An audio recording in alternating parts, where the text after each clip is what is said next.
I'm from Bosnia, take me to America. I really want to see Statue of Liberty. I can no longer wait, take me to United States. Take me to Golden Gate, I will assimilate.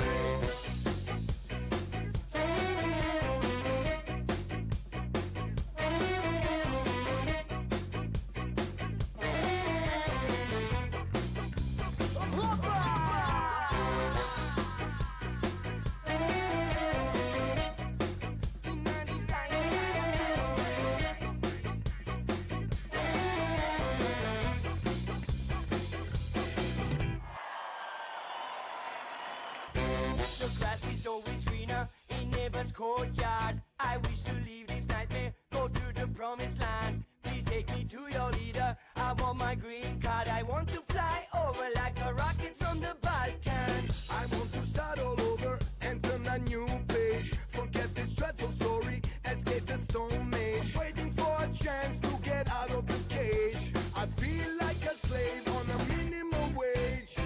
I'm from Bosnia, take me to America. I really want to see Statue of Liberty. I can no longer wait, take me to United States. Take me to Golden Gate, I will assimilate. One day when you reach the end, one day you will understand.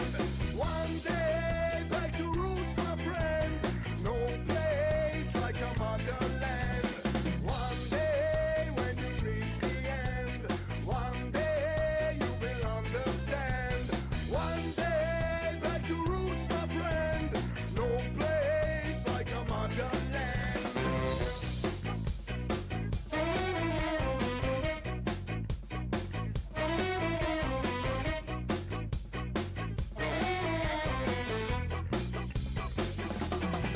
I hope I find what I need, I'll be free like a bird. Now we pushed in a ghetto like a sheep in a herd. All the promises I heard became empty words, completely disconnected from the rest of the world. But grass is never greener in neighbor's courtyard. I want to start all over, return to no man's land. Send greetings to your leader, don't want your green card. I want to fly back like a rocket to the Balkans. I'm from Bosnia, take me to America. I really want to see Statue of Liberty. I can no longer wait, take me to United States. Take me to Golden Gate, I will assimilate. One day when you reach the end, one day you will understand. One day back to roots, my friend. No place like a motherland.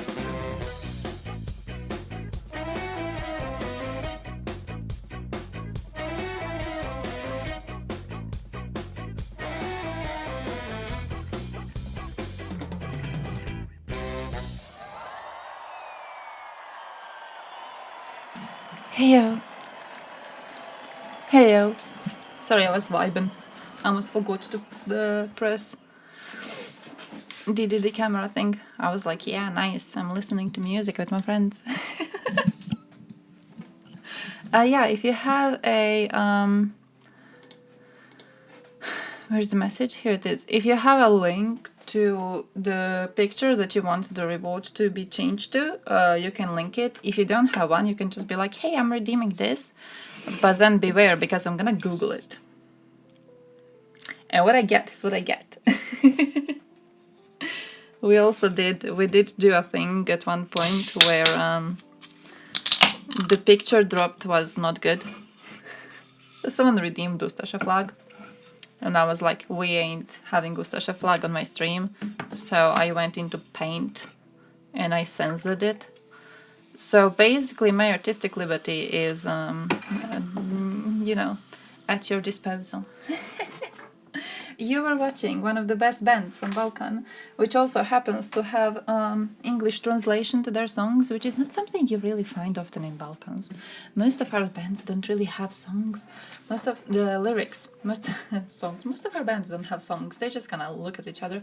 No, they don't have lyrics, especially not in English. So like you can't find them. It's already impossible. I was trying to find the lyrics in Croatian. And then I was like, yeah, I'm just gonna like link you these in Discord or whatever, so you can like do the translation. But it's impossible to find those. You mostly have music videos, and that's that. Eventually, you know what you have? The illegal fucking thing of a song existing, and the only form it exists in is a video with a bunch of pictures of bandmates. That's that. Nothing else. Literally nothing else. There's no lyrics. There's no nothing accompanying the fucking video. There's just that.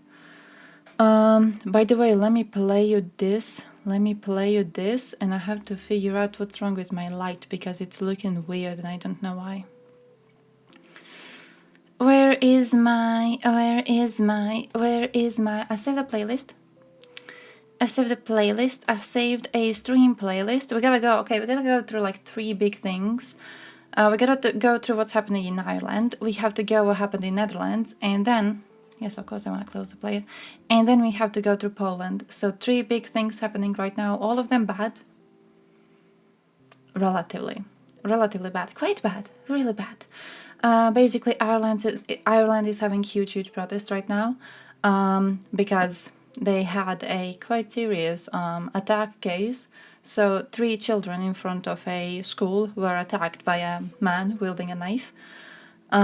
So far, I was unable to find... Let me check the news now. Maybe they have something new. I was unable to find if they know the identity of the perpetrator, but they had huge riots after it.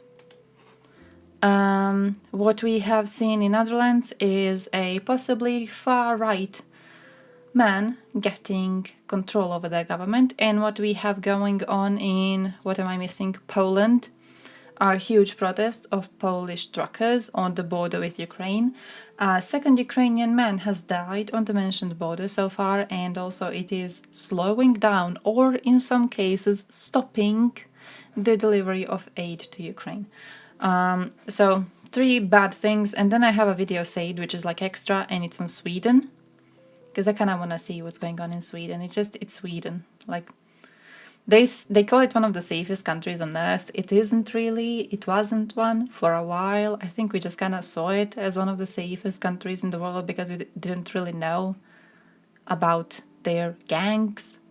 But I still thought it would be interesting, so we're gonna go through it. Protest, good if protest for a proper cause. There is a big problem with these ones.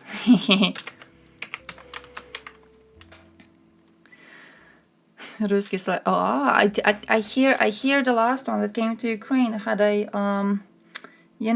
hit of her career. So I hear it was an explosive performance, wasn't it?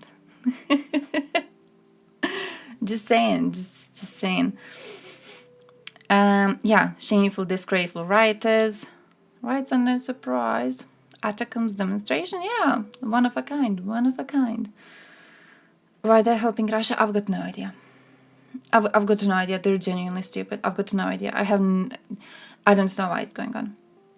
It's a dumbass situation. Even when you look at it from the Polish perspective, there is a perspective of like, okay, we understand partially, maybe some parts of this, maybe. Like, you can look at the situation and be like, okay, Ukrainian truckers exist by different rules than Polish truckers do. Okay, Poland is in European Union. Because Poland is in European Union, their truckers have some rules. So, for example, you can't drive for too long. You have to rest every once in a while. There's a certain... There's a certain amount of time you're allowed to be working, certain amount of time you have to rest between these working times. There's a bunch of rules to control the situation and to make trucking as safe of a work as possible. Ukrainians, which are not in European Union yet, they do not have to abide by these restrictions, right? They're not a European Union member. So what happens is Ukrainian truckers apparently tend to work a lot more than Polish truckers do, which means that in Poland, when companies are working for someone to drive their trucks, they take Ukraine, right? They take Ukrainian people because they're the ones who are not having to abide. So they take Ukrainian company comes there, they come with their truck, they can drive day and night, they're okay. They don't have to abide by the restrictions. That and also the imports of Ukrainian stuff to the markets of Poland is making Polish prices go lower, which makes Polish producers being angry. I understand all of that. It's also like the fact that you are practicing aid to a country attempting a genocide right now. This is stopping humanitarian aid to Ukraine. This is stopping military aid to Ukraine. This is stopping everything. Okay, this is killing Ukrainians. This is fucking ridiculous. I've seen posts by Ukrainians in Poland already saying that they are going to walk to the fucking border and they're going to take the boxes with this aid and they're going to take it into Ukraine on their hands if needed. The situation is fucking desperate and these people care more about goddamn competition within the market. It is laughable. It's genuinely laughable. Like, if you would think if there's any reason to give a country a leeway, it would be because they are currently fighting a war for their existence. You know, surely you can demand your government do something better, subsidy you better, something. Surely you can demand that instead of harming a country fighting a war for its existence. But no, it's easier to aid Russia in this because why the fuck not? So yeah, I don't know. Huh? Democracy? I mean, what's the alternative? You have an alternative. Weak democracy still tends to be less oppressive than, you know, anything else. Like, yeah, I have a choice. What's the plan B? What's the plan B? What would you have instead of democracy? Yeah. Also, another thing, it's not really that it works kind of poorly. It's that our people are stupid. Plenty of people are just stupid. And until we figure out a way to properly educate everyone, in order to get everyone to do what is best for the society itself and not just for their fat asses, we're going to have failures like these. It is completely, you know, expected in a way. It's just that it's a system that is more able to change and more able to adapt to current needs than, you know, autocracy ever would. So yeah, keep on trucking. Thank you. I have relatives who work in trucking actually. It's hard work. It's hard work. The ones who work in Serbia. Serbia is kind of partially abiding by restrictions, partially isn't. For Serbia, it depends. But it's tough work. It is tough work, my man. A lot. Most of our truckers, when we still were like getting into European Union and getting into their rules, a lot of our truckers just went into some European Union countries to work there because the conditions to work in were much better. So, hey, nice. Cool flag, absolutely. Where's my thing? Oh, here it is. I tried to click and I didn't click, okay? I tried to click and it didn't work. Okay, nice. Where was I? Oh, Irish examiners.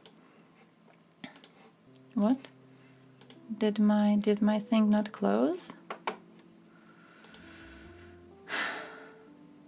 It didn't. Fair. Plan B. What's plan B? Is it gonna be safe for work? Is this gonna be? Ooh.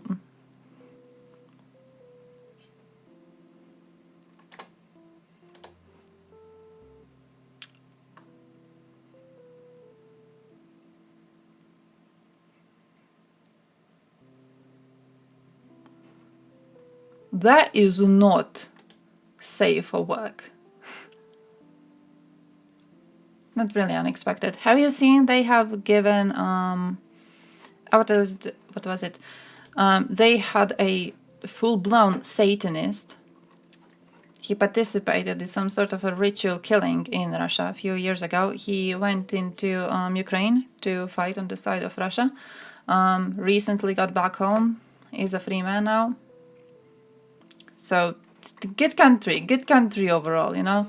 And with their State Duma members recently, one of them recommending that Russian women who did not too serious crimes, right? But they should be allowed to go outside of the prison and they should be allowed to get pregnant outside of prison. And then, you know, when they get pregnant outside of prison, they should be free for the rest of their lives because now they have a kid to raise. You know, small-time criminal woman plus an actual full-blown criminal man, gonna make a healthy new generation for Russia to send to, die in the fields of Ukraine. So few cannibals got amnesty to figure a few. Few of them. Just couple little gang of criminals. Little gang of cannibals. 3 cases with Satanists. Oh shit, I've heard about one of them. I was concerned. If Russia wins, Ukrainians would have 2 choices: to die or to join Russia in its war against the West. It's not that they don't get it, it's that they're stupid. They are stupid and they think NATO is going to protect them. They are stupid. Dumbass. Very similar to how the rest of the West is viewing this. Some Poles are looking at it the same way. It's stupid. It's just plain utter dumbassery. It only makes sense. Only people this makes sense with are Americans, and even then it's like, but they are geographically separated, so it's like it would be more expensive for the Russian Empire if it takes the whole of Europe. It would be more expensive for it to go and try to attack USA, right? So they're kind of safe. They're the ones who are genuinely relatively safe. Everyone else, bro, we're fucked. We're fucked. Russia's gonna continue this. We're fucked. Not just Russia, Russian allies. Serbia is already planning something in Balkans. Refugee flows are coming into our countries and we can do nothing about it. This is just gonna get worse and worse and worse. It's gonna continue to be getting worse, and we're just going to do nothing, absolutely nothing about that. To be fair, if European project dies in a nuclear war, I don't even know, dude. In the purest of terms, if we stay useless like this, I don't know if we deserve anything better. We've been doing nothing. We've been doing absolutely nothing, and it's just getting worse. Just the Dutch have chosen a goddamn anti-Ukraine dude to lead their government. Have you seen that? He's pro-Russian. Man's buddies with Orban. Next year is gonna be super election year in Croatia. I'm already fucking scared. We're also having European Union Parliament elections next year. Who's positive about that? I'm not positive about that, and I'm not positive about that in the slightest. We are having good moves to educate society on who's going to be a candidate for this and everything, but to say I am concerned would be an understatement. Things got diminished. I did a stupid thing today. I had some downtime at work, okay? So, you have to be at work, but you don't really work anything, so you're bored and you think about how you hate living. And basically, I was on Twitter, and I was arguing with some dude. He was claiming that there's no genocide happening in Ukraine. I was claiming that he's a fucking idiot. Just in nicer terms, okay? I tried to be more professional when I reply to people. But he actually pushed me into researching a lot of stuff. And it's bad. It's bad. UN several times admitted to observing Russian crimes in Ukraine, and they still fail to properly recognize what Russia is doing is a genocide attempt. Every single criteria on their list, they confirm Russia to be fulfilling. You know what's the one they're questioning? Ironically, you know what's the one single piece of criteria they're questioning? Intent. Whether Russia wants to destroy Ukrainians as a group. Despite the fact Putin openly said it, and Putin's generals have openly said it, and Putin's propagandists have openly said it. No, they are questioning that one. Why are they questioning that one? I'm guessing because it's the one that you can blur out. It's the one where you can be like, oh yeah, propagandists are saying Ukraine shouldn't exist as a nation. But are we sure? Are we sure that's intent to genocide them as a nation? Let's analyze this for a few more years until we do the same thing we did in Srebrenica, which was nothing, or until we do the same thing to stop the Rwandan genocide, which was nothing. Let's do the same thing with Ukraine, which is going to be us analyzing and then analyzing more until the genocide is over. And then when it's over, we're gonna be like, oh yeah, guys, yeah, all of this time we knew it was a genocide.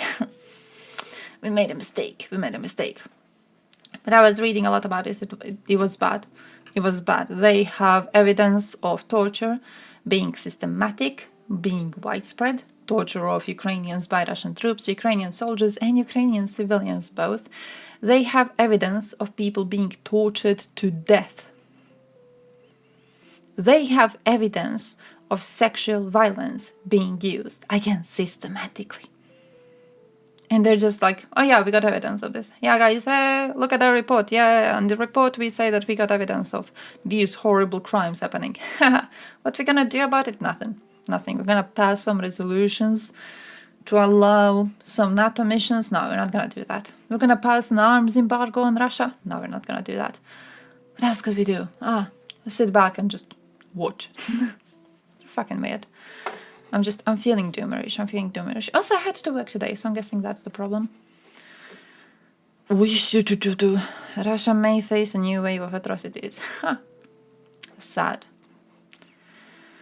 22 years in a strict regime colony, but his consent to participate in hostilities allowed him to be released. You know, at this point, may all of them be released. I hope all of them get out. I hope they just like put all of them back in society, give them apartments in Moscow. I'm gonna crowdfund to give them apartments in Moscow. Bro.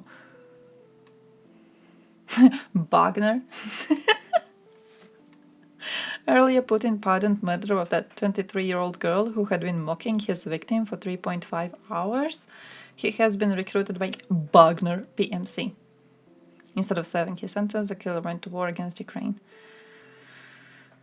And then some other dude who killed his girlfriend in 2018 and then put her body through a meat grinder in an attempt to replace the traces of his crime. You know about that dude? This reminds me of that murder case. Do you guys know about that dumbest serial killer of all time? Not really the dumbest one. Many of them are dumb. But he was basically a serial killer. Fuck, what was his stupid name? Look at this. Great investigative research. Serial killer. No body, no crime. Where is he? Nope. Nope. Nope. Nope. Nope. Nope. Nope. Nope. Nope. Nope. Can't find him. Ah, here he is. Edmund Emil Kemper. Ha! Found him on the last one. I forgot his name. But basically, the dude was really, really stupid. The dude thought that if you don't find the body, there's no crime. He misunderstood. Is that him?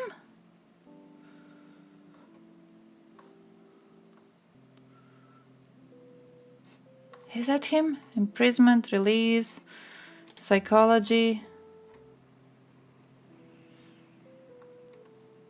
Could be. Basically, what he did is he thought that if there's no body found, he can't be put on trial. Right? He was like, oh, if there's no body, like that's that. They can't put me in prison because I did nothing, because they can't find evidence of me doing something, right?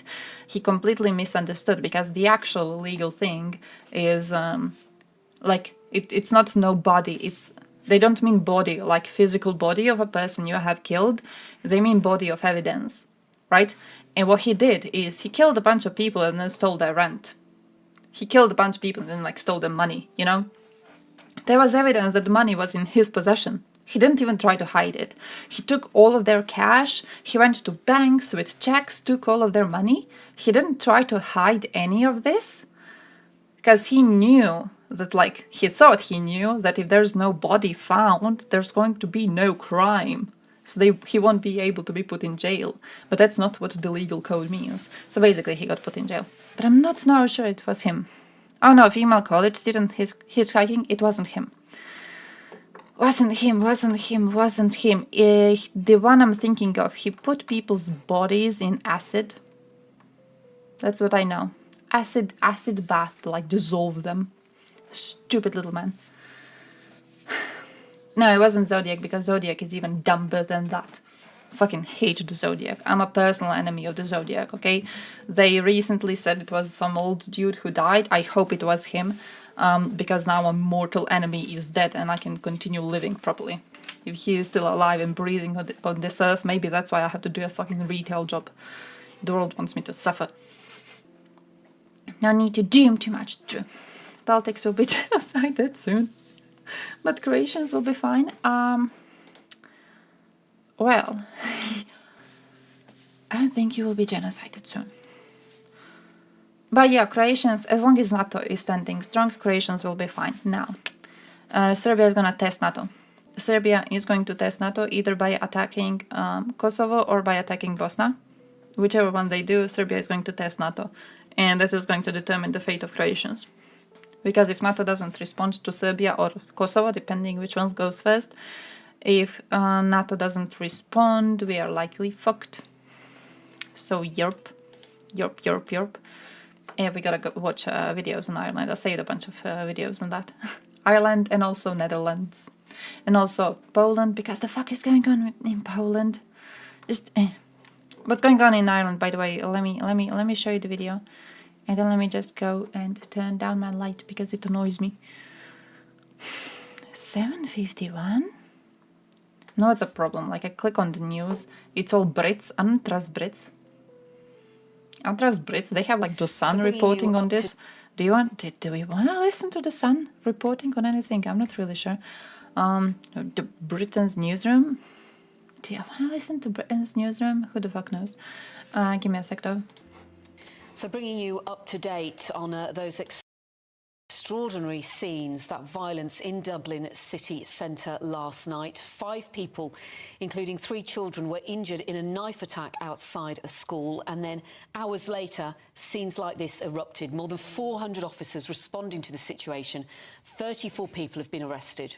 Well, the Irish Prime Minister Leo Varadkar spoke on the protests earlier this morning. Yesterday evening, some people decided that the best way to respond to this terrible attack was to take to the streets of Dublin and try to terrify, intimidate, loot and destroy. Their first reaction to a 5-year-old child being stabbed was to burn our city, attack its businesses and assault our Gardaí. As a result of their actions, buses and trams were set on fire, innocent passers-by were intimidated, and pregnant women in Rotunda Hospital were made feel unsafe and in danger. Passers-by. These people claim to be defending Irish citizens, yet they put in danger the newest and most vulnerable and most innocent people. Those involved brought shame on Dublin, brought shame on Ireland, and brought shame on their families and themselves. Leo Varadkar speaking a little earlier. Oui. Well, joining us now is GB News reporter Doogie Beattie, who is in Dublin for us. Doogie, the worst violence, police say, that Dublin has seen in decades. What can you tell us about how quickly police responded? Because Leo Varadkar has suggested there will be some sort of review to look into the response. It's really Doogie. Well, this reminded me of scenes of Belfast in the 1980s, and it must be said Drew Harris and the Garda Síochána responded extremely quickly and got what was a very bad situation under control extremely quickly. I mean, there is millions of pounds worth of damage done, but if the guards hadn't have done it in the way that they did it, it would have been much, much worse. I mean, you can see them pulling out this tram from behind me now. It's burnt out and every window is out of it. But and what they did was they closed off the streets and stopped anybody, including the press, getting in. And then they contained it and then pushed them up the streets and into the side streets, and there they made their arrests. And it was textbook. It was very, very well done by the Garda Síochána. You cannot say that there was, I mean, there could be problems in amongst it that we didn't see. But if you were to have to put down a training course and say, you would look at that last night and say the Garda Síochána done a pretty marvellous job of controlling the situation, and pretty quickly. Now, it did go on for 3 hours, but in those 3 hours, you know, you've got to say that there was bricks, bottles, fireworks. They were burning out buses and trams, and of course smashing and looting shops. Smashing. To get that under control in that very short space of time, Drew Harris done pretty well. As you say, as though things are calmer this morning, do you think there's any risk of any more violence? Say yes. Well, I think if the politicians don't start listening, and they all, of course, will come off with what they're coming off with because they have to, but this will definitely scare any politician in Ireland to see this on the streets of Dublin. Dublin's a multicultural European city. It's a very modern city, and to see this type of stuff out of Dubliners would be quite worrying for any politician. And of course there is a coalition here between Fine Gael and Fianna Fáil and the Greens, and it is shaky at the best of times. Of course Micheál Martin, who's the Taoiseach, is a Fianna Fáil member. Leo Varadkar, who is the Taoiseach, the Prime Minister, he is Fine Gael, and they are standing here probably this morning having a look at this thinking, well, we will need to do something, because if we don't, we will not be seen to be listening. And of course, let's not forget what's at the heart of this. What really sort of sparked this off was a stabbing of 3 innocent children and a 30-year-old woman, and that has yet to work its way out. Is it over? I don't know, would be the honest answer. GB News reporter Dougie Beattie in Dublin for us this morning. Thank you. And we're joined in the studio by former DUP leader and fellow GB News presenter Arlene Foster. Really good to see you this morning, Arlene. Really quite shocking scenes in Dublin last night. As Dougie was just saying, we saw looting, police vehicles burnt. We saw a tram there that had been burnt out as well. Yeah, basically, Leo Varadkar speaking this morning, there's a describing belief the people who stabbing was partook in done that by violence last night, saying they're not patriots, they're a anarchists non-Irish with hate person. in their hearts. What did you make of that? Yes, I mean, I thought. No, we still don't have information for some reason. And, wanted to send out a very strong It's still not message public this who did morning it. when he was addressing the media. When I listened to the Taoiseach, Micheál Martin, I thought he was not as forthright. Did he and get the was info? talking about, this isn't who we are. Take a step Last back time, from this. yeah, last time I Ireland's was a checking, welcoming I didn't country. see. Basically, the Leo has protest gone on happened very, because the very way I hard, understand and I it, think he's trying to say, look, we're not going to have this. This is not going to happen. they in had Ireland. previous issues with And immigration, he's and been very people from strong the with his area support for specifically Drew Harris, were who's complaining the about a high Garda, number of immigrants being moved Commissioner. into the area, Of course, Drew but Harris the government was the wasn't Deputy doing Chief anything. Constable So in now when the Northern Ireland, stabbing would have had has a lot of happened, when people heard about it, they were in like dealing with pissed all the way rioting, off, so they unfortunately, in did huge Belfast in the 80s and protests, 90s. So Drew which has a lot of experience on how to unfortunately deal with these sorts of things. So have he's given been his full support to them. But look, expectedly there are taken by people who difficulties. just There are hate immigrants. problems in Dublin, and I remember very well Dougie Beattie, our GB News reporter, reporting on some of the difficulties in what's called the East Wall area of North Dublin. Trying not to release any back about info a year to ago, not make when people there even were angrier. protests, Yeah, it definitely about seems asylum concerning. seekers, Like asylum the seekers conspiracies were in a around it building are in already their area. huge. They weren't happy about it. They met the government ministers. They were expressing concern. So this has been going on. There's for quite ideas while. that it's a been repeat of bubbling the under situation. surface. And I think what you've seen yesterday with the Was it dreadful in attack Belgium? on those children and the The last woman shooting was where there the was man it was was supposed to be almost like they lit deported, a- but they a- didn't a deport touch him. paper and away it went. And it is very distressing. So, you for know, people it's in Ireland to definitely wake a up to bit of seeing the a destruction that happened in the city last night. blunder. And people in Dublin today will be The Irish, I think the very Irish care if nervous, they're not and the ones doing the especially stabbing, the you know. immigrant community. will It's like be if very it's scared our indeed people of this. getting Which is stabbed very by our large in people. Dublin, actually. Yeah. Okay, When the immigrants okay. come to Ireland, they Our tend to people settle getting in stabbed by the an urban outsider. areas, and Dublin would have a lot of immigrants in that area. And I noticed that when Leo Varadkar was asked the question by media about further violence and the risk of further violence, he said, look, I know that protests are being planned online, and we're going to have to look at that and to support the police and deal with any unrest that happens. And don't forget, Dublin is a huge tourism mecca. A lot of people come to Dublin from all over the world, so this is damaging. And don't also forget that the British Irish Council that. meeting is taking place in Dublin today. So all of the Interchangeable leaders of terms. the British Irish Council, not from Stormont obviously because it's not operating at the moment, but from Jersey, Guernsey, Wales, Scotland, England, they'll all be in Dublin today. Yeah. And at the heart of this are those people, including that little girl, 5-year-old Yes. girl, who is in a serious condition in hospital after that knife attack. So our thoughts with them. So yeah, bad situation, horrible situation, and also again overtaken by a lot of far-right people who are definitely just So against bringing immigrants you up and to not date really. on those extraordinary State. scenes. They were that- waiting. Okay, they were waiting for something to have a reason to hate on immigrants. This game is a rather good reason for them to hate on them. Shut up. I keep accidentally clicking around. But yeah, definitely concerning. Shooting, stabbing and bombing. Can I keep on like... What's left? Shooting, stabbing, bombing. You can always like... But I understand, yeah, no, of course we can't. There has been, I would... maybe not now, You know, all of those statistics about like how less people are dying now than they used to be dying previously. Maybe it's not really true now when there's several wars going on at the same time and no one's really doing anything. But yeah, look, we tried to lessen it, okay? We failed. I'm standing on the idea that we failed because we failed to stop Russia, but also, you know, there were other failures of our side specifically. Far-right will just gain more and more voters. Absolutely horrible. Just absolutely horrible. Also, look at what I found yesterday. I was looking into this topic, and I found this one research, and it's an accommodation. So does it work if left parties adopt the right-wing view of immigration?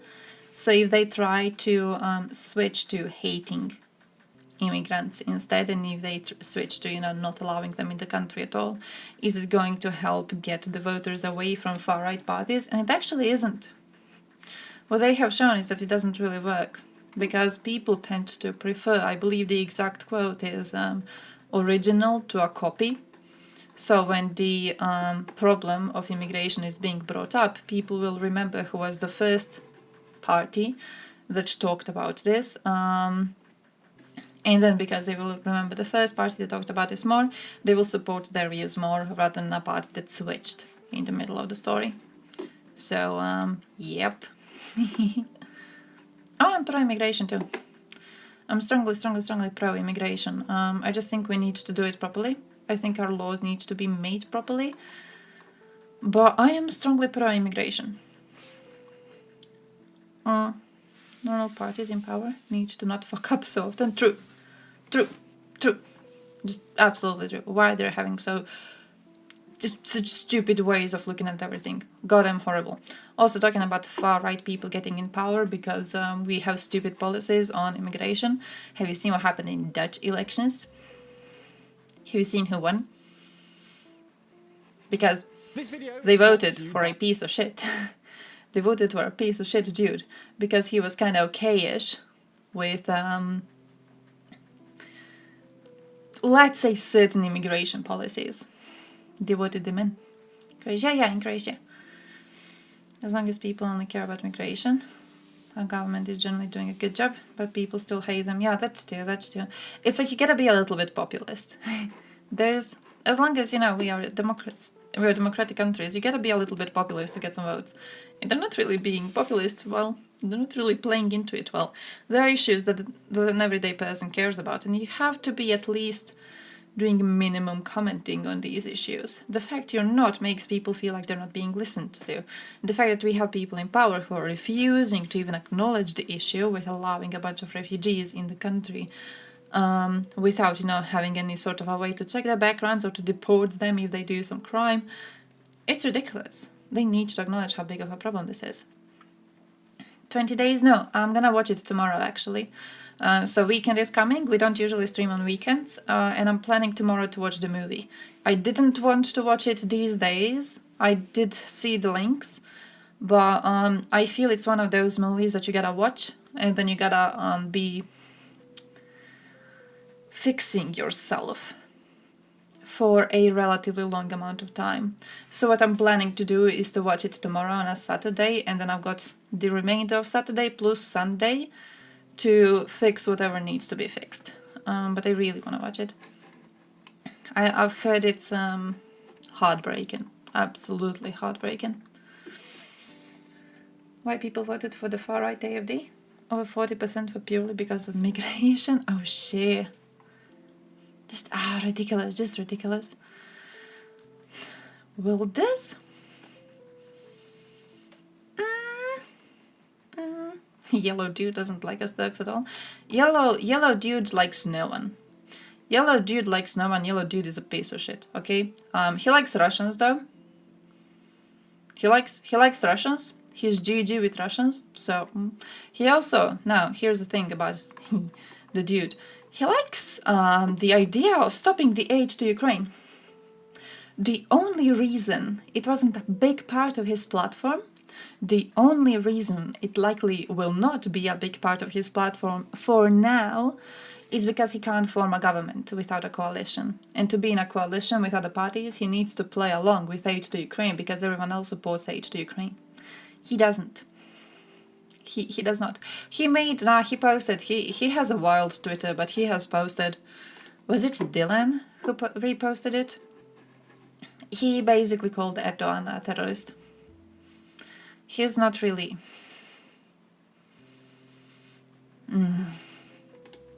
By too long. That's the official TLDR newspaper we've made and which is available to The fuck is this? right now. Today, the far right wins the Dutch election. A Russian actress is killed in a Ukrainian airstrike, and UK Chancellor Jeremy Hunt cuts UK taxes. So like, one bad news, two good ones? From TLDR News, this is your daily briefing for Thursday. Hey, I kind of want to make a setup like this now that I'm looking at it. I need a huge ass table so I could have my coffee right on that. I'm gonna steal that. November 2023. It is. No, it isn't. Yesterday, voters in the Netherlands went to the polls for a general election without outgoing long-time Prime Minister Mark Rutte on the ballot. Rip. So let's take a look at the results. Surging into first place is the right-wing populist Party for Freedom, or PVV, led by Geert Wilders, a long-time player in Dutch politics known for his anti-Islam and anti-immigration views. His party ended up on 37 seats, up from the 17 they won at the last election in 2021. His manifesto called for banning mosques Greenskin should do that too. as well as holding a I'm gonna make the background that Russian woman singing.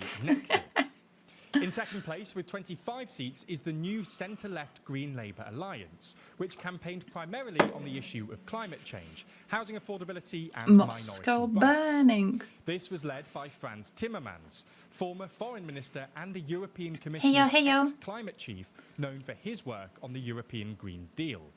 Close behind them, with 24 seats, 10 seats lower than in 2021, is the People's Party for Freedom and Democracy, or VVD, which is the party formerly led by Mark Rutte, which until this year had won every election in the country since 2010.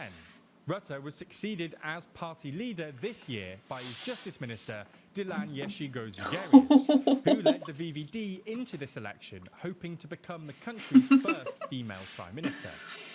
In fourth place, with 20 seats, explosive hit indeed. A brand new party led by popular former Christian Democrat politician Peter Omtzigt, who came to prominence in part for his role in exposing the childcare benefit scandal, which brought down Mark Rutte's previous government in 2021. Omtzigt campaigned on transparency, government reform and democratic overhaul, but also favours limiting immigration. There were then 11 other parties who finished with less than 10 seats. Despite a strong first-place finish, Wilders will face a significant challenge in actually forming a new government, mainly because his PVV party has long been very contentious. And ahead of the election, the other major parties had expressed their reluctance to be ruled out entering government with him. But having come first by a significant margin, it's hard to see how a coalition could form without the PVV. And as Wilders himself said, his party has become too big to ignore. He's also signalled that he's willing to compromise on some of his policies in order to form a working coalition. By the way, I think this is unacceptable. The thing with like he's willing to compromise on some of his policies, I think it's unacceptable. You have a pro-Russian person in government that people have voted for. That is fucking unacceptable. What he compromises on is absolutely useless. Okay, you know he's gonna be pro-Russian.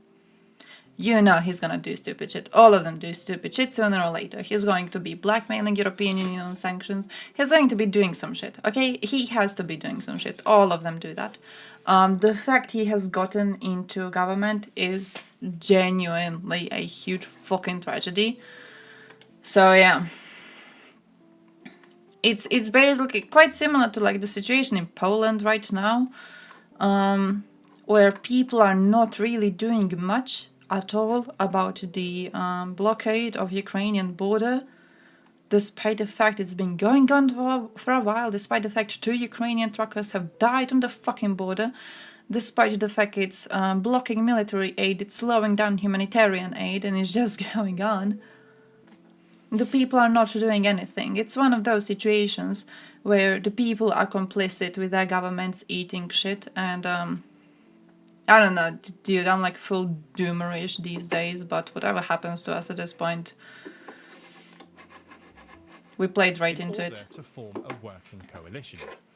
Perhaps the most plausible outcome is a right-wing coalition led by the PVV, including the VVD and New Social Contract, which together would have 81 seats, 5 more than the 76 required for a majority in the 150-seat lower chamber.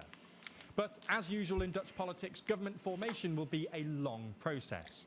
For more on the results and the prospect of a Wilders-led government, we have a full video coming out on Friday on the TLDR EU channel.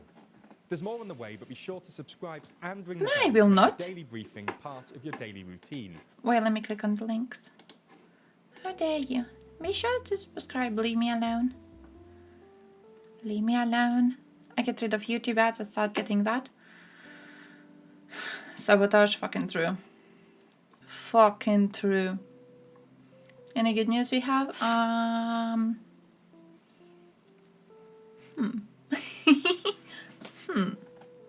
What good did I save? Did I save something good?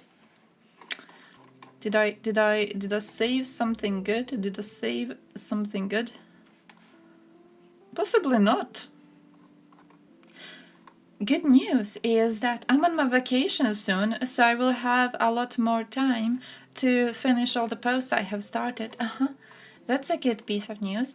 And a good piece of news is, oh, here it is. YouTube may be getting sued by European Union because they forced the ad block detection script on us. That's a good piece of news. What's a good piece of news too? Not this. We're having new chaos in Balkans. Is it good news? No. It's kind of like clown news. Serbs have expelled one of our diplomats and then we expelled one of theirs. It's like a tiny war going on here. Just not really dangerous yet, because we are a NATO member for now, because NATO exists. Stuff like that is good news. Oh, maybe that's that. Maybe that's that. I haven't had a lot of time this week, my man. I have been busy as shit. I'm really hoping to have a productive weekend right now. I also, you know what I did? I logged into my other Instagram account. These days, I found the login info. Was written in an old notebook. And I found out that I actually had some art commissions that I have missed out on. So I'm hoping to also be doing that during my time off work. So I'm doing okay-ish. Okay? I'm at vacation too, so I'll work at Saturday because no one else can do what I do. Oh shit, I'm so sorry. Some people in Ireland have an issue with the UK being in the north. Yeah, I understand that. I would look, if a part of my country was ruled over by the UK, I would also have an issue. I can't really blame them, especially considering their history. But also I can't really blame them, you know. You want to be geographically separated from the Brits. And you have a chance to be geographically separated from the Brits because, you know, there's a body of water between you and them, and then they refuse to leave. I'd be angry. I'd be pissed off. What do we have on good news? What do we have? Where's that EU Neighbours East? Let me show you good news. This is always a good website. This is always good. They always have something new. Capitalist construct to be more subservient to the bourgeoisie. True. But also listen, you being more productive means you have more cash money, and cash money is good. You want to have cash money. Do you not want to have cash money? You want to have cash money. You know you want to have cash money. Look. Ooh. European Union and UNDP have launched a mission to assess the environmental impact of dam breach. And also they have launched a program in Moldova to replace old household equipment. That's cute. I think that's good. That's a good piece of news. Oh, European Parliament condemns murder of Tamaz Ginturi and abduction of Levan Tiashvili by Russian occupation forces. Big. Relatively big, because it's the European Union Parliament. They're probably gonna do like, oh, we wanna officially condemn this and stop all of our countries from doing any business with Russia. And Orban is gonna be like, but no, I miss Putin's cock. So they're not gonna be allowed to do that. But you know, recognition matters. Recognition kind of matters. So Ireland, just a few far-right losers who got arrested. I have seen a nice number of people protesting. a nice big number. Yeah, we are importing a lot from Russia. That is the problem. That is what I am against. That is a big problem, and we need to stop doing that. We will likely not be doing that because we are okay with getting as much cash money as is possible. So, you know, once Russia comes in to kill all of us, at least they can find a lot of cash in our paychecks, I guess. I don't really know what worth it's gonna be. Do we all plan to go to USA to escape? Maybe. Who the fuck knows? But yeah. I don't know what Israel is doing. What are they doing?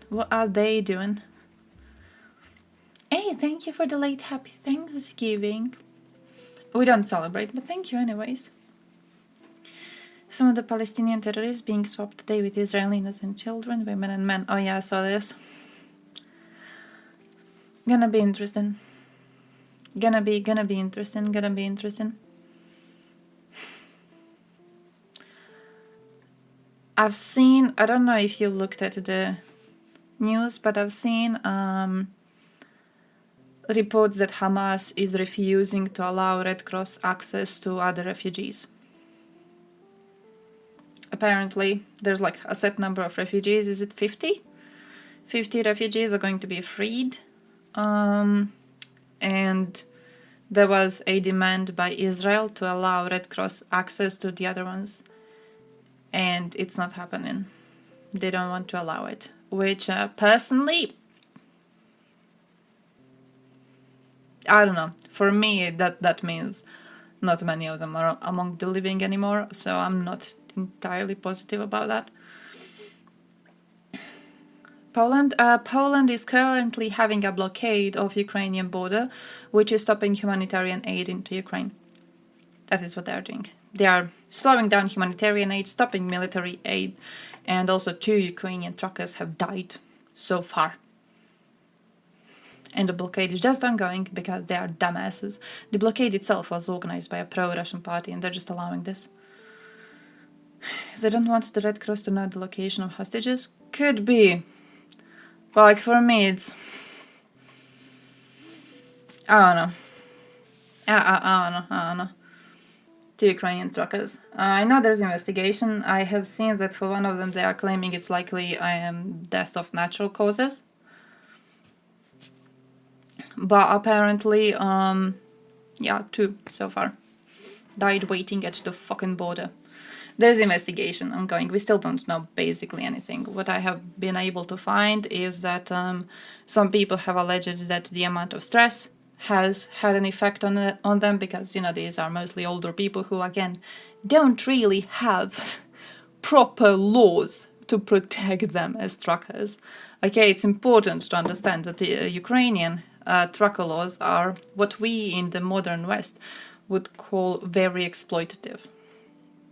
It was a thing in all of our countries before we got under proper regulation. It was a thing here too. European Union forces your truckers to have a certain amount of time that they can be driving and then a certain amount of time that they can be resting. Ukraine doesn't do that shit, which is one big part why Ukrainian truckers are a big competition on the European Union market. It's because they can be driving around for a longer amount of time. So, looks like that coupled with the additional stress could have caused 2 deaths of natural causes so far. It does seem to be a huge coincidence, so we're kind of waiting for the investigation to finish and for something officially to be published, but I'm just pissed off. Fucking Poland. Fucking Poland. Who's gonna piss on your grave? But people you thought were allies. Fucking Poland. And they're not doing anything. That's the worst thing. They're not doing anything. They're not doing shit about this. The Poles are just kind of existing. There's not really big conversations about this or nothing. They still don't have a government, so the government can't do shit. So this is just ongoing. There's aid waiting on the border. There's drones waiting on the border. Drones can't pass. People on the front line can't get drones because drones are, you know, stuck there. Just four kids with their mothers and a few elder women, also 10 Thai and 1 Filipino worker. I think it was supposed to be 50. Poland? Yeah, Poland did accept a lot of refugees. So that's like 10, 11, 19. Unless your few elder women is like 30. Seems a bit less than the number I thought it would be, but okay. Okay.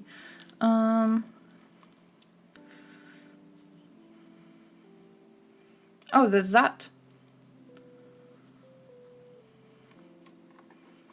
Wasn't it 50? Did I imagine it's going to be 50?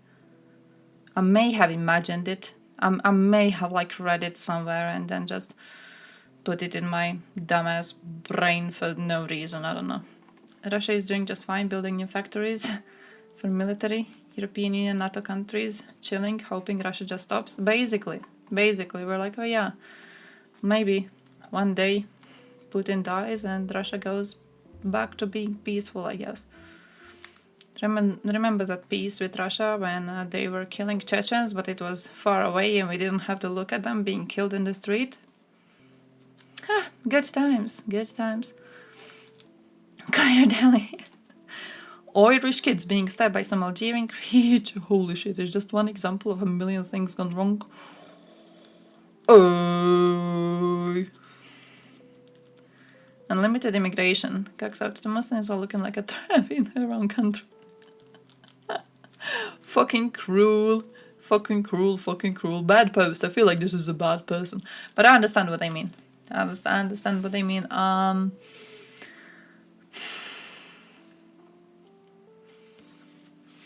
She doesn't cuck out to Muslims. Claire Daly and Mick Wallace are less successful versions of Jackson Hinkle. They care about nothing.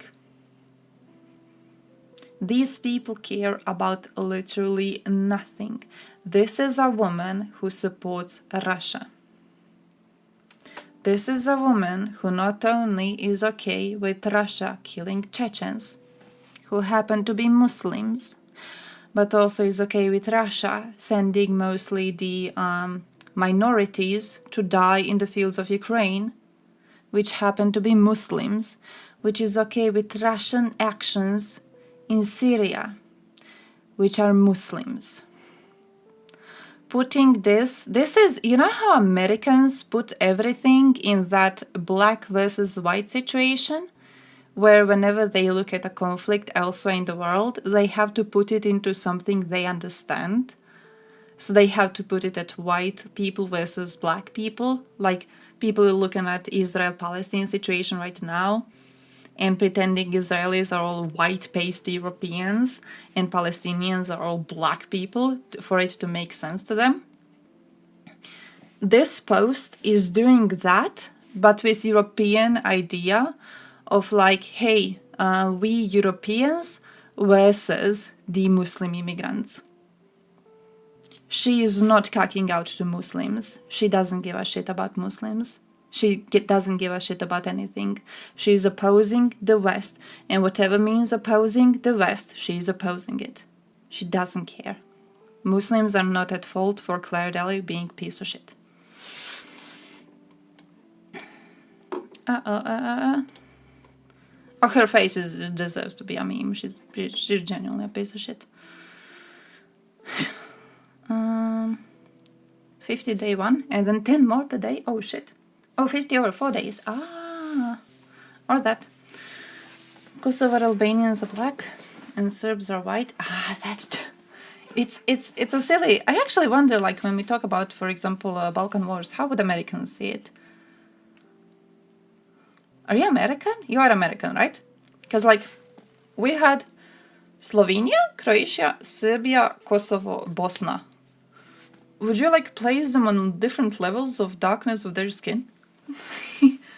I'm always reminded of that one American who said that World War II was basically white people trying to eradicate another group of white people.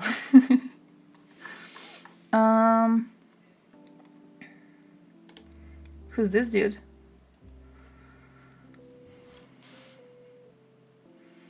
Maybe 9 million refugees? Ukrainian refugees in Poland? I'm not sure how many.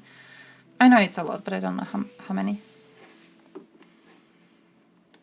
Hostages that Hamas has promised to release, as opposed to the 150 prisoners that are Palestinians that Israel has said that it will release. And he made the comparison between the numbers and the fact that does Israel not think that Palestinian lives are valued as highly as Israeli lives? That is an astonishing accusation. If we could release one prisoner for every one hostage, we would obviously do that. We are operating in horrific circumstances. We're not choosing to release these prisoners who have blood on their hands. That was a stupid ass people who have been question. convicted of stabbing and shooting attacks. Notice the question of proportionality doesn't interest Palestinian supporters when they are able to get more of their prisoners out. But really, it is outrageous to suggest that the fact that we are willing to release prisoners who are convicted of terrorism offenses, more of them than we are getting our own innocent children back, somehow suggests that we don't care about Palestinian lives. Really, that's a disgusting accusation. Yeah, that was a dumbass thing to say. That was a dumbass fucking thing to say. It's as if they could do 50-50, and then Israelis were like, bro, no. Oh, holy shit, Palestinians are not getting the same worth of people in return. No, we gotta give them 3 men for each one of our own, because one of ours is worth 3 of theirs. This has to be, like, fair. This has to be calculated properly. What sort of a stupid-ass question? Why would she even ask that? How does it even, like, play in your head that you think this makes any sort of sense? Goddamn Twitter users doing interviews with actual fucking people. Serbska. Most Americans think all Muslims are okay with each other. I've spoken on Threads. Oh, you have Threads! With the Free Palestine twats who didn't even know the difference between Sunni and Shia Islam. Yeah, I think most of the... I don't. And ironically, I kinda don't. Like, I know it partially. I know there's a difference in hadiths. That's basically most of what I know about that. But yeah, it's like with religious people overall, jumping them all up is kinda... Macy's Day Thanksgiving display, they had a bunch of Free Palestine toasters gluing themselves in the way after the 4-day ceasefire. Oh shit, I saw some news about that. I think I saw a video, actually. I think I saw a video.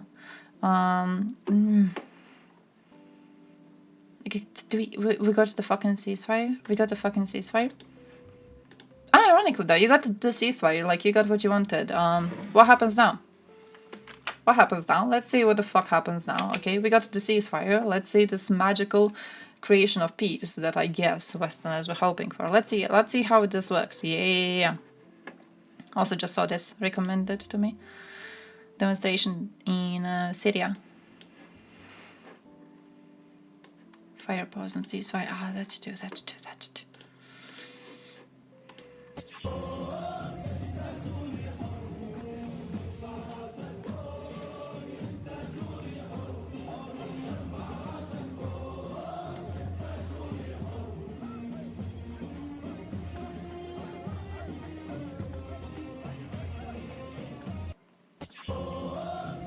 How fucking pretty is this? Man.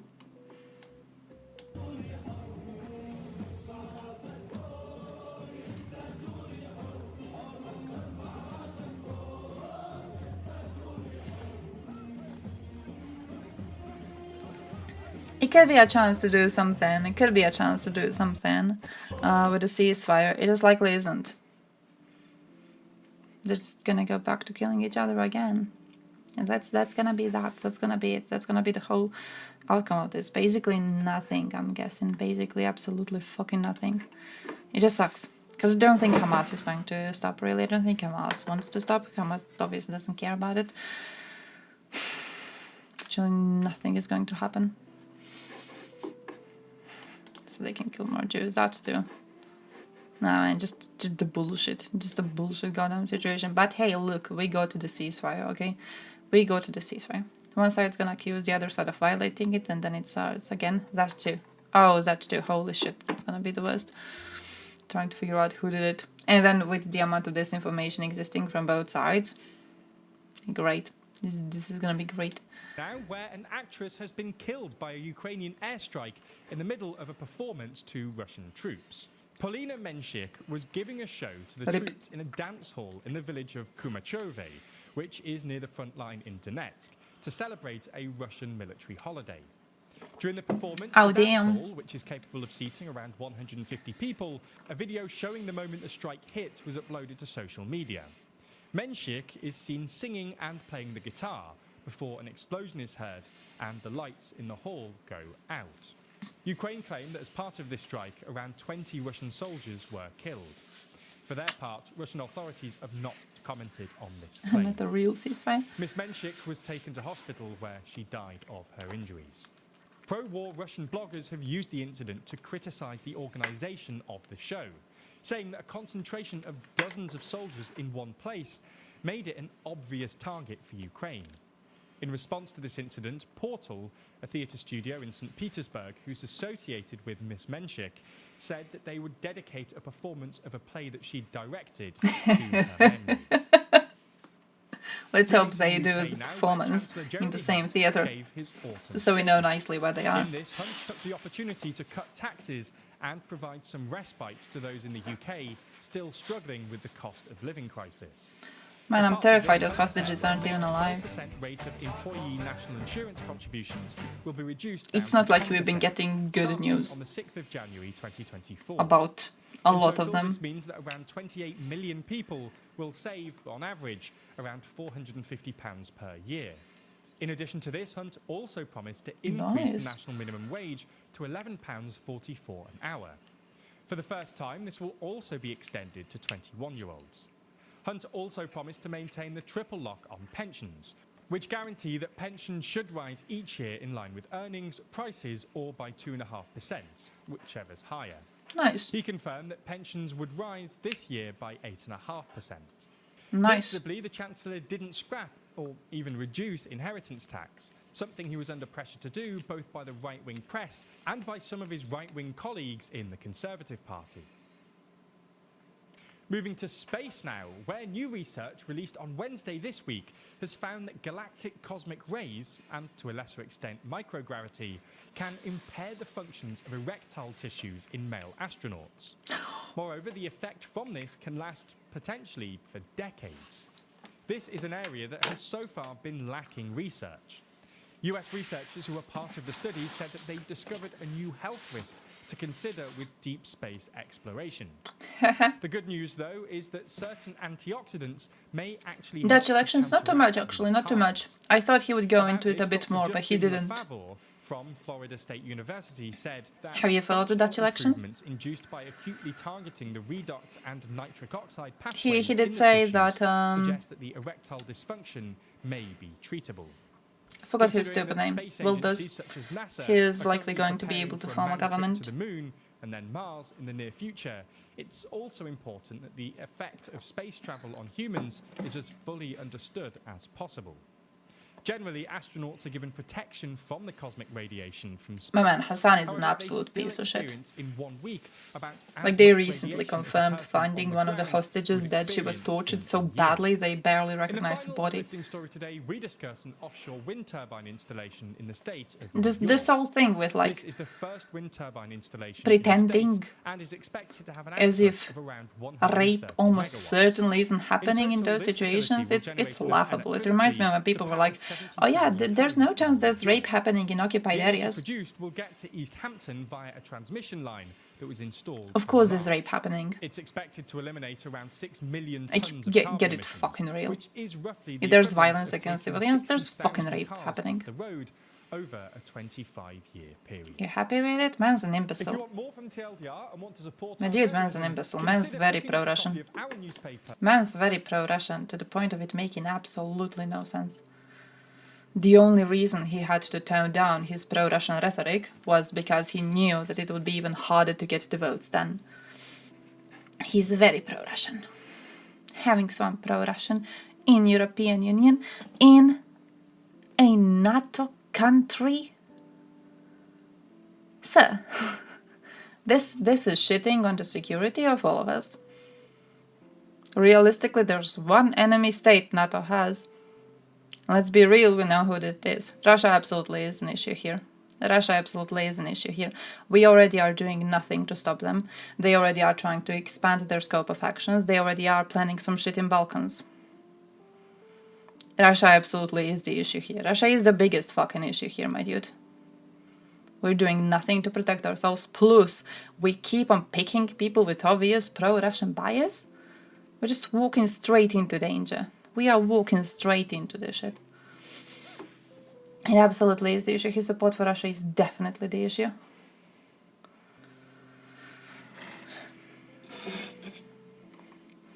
The biggest one could be just the absolute stupidity of our nations.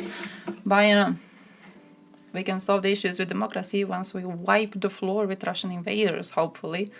Because right now the situation is horrible, and it's not just even horrible now. We're seeing rising tension everywhere because allowing Russia to do what Russia is doing signals that the West is weak. Being aware that the West is weak means problems. We had a relative peace and stability all this time because, at least partially, we could believe that we're going to be protected in case something horrible happens. Plus, states that wanted to do violence had a reason to actually fear retaliation. Now they don't have a reason to fear it. You can just go in, you can invade whoever the fuck you want to invade. What's gonna happen to you? Nothing.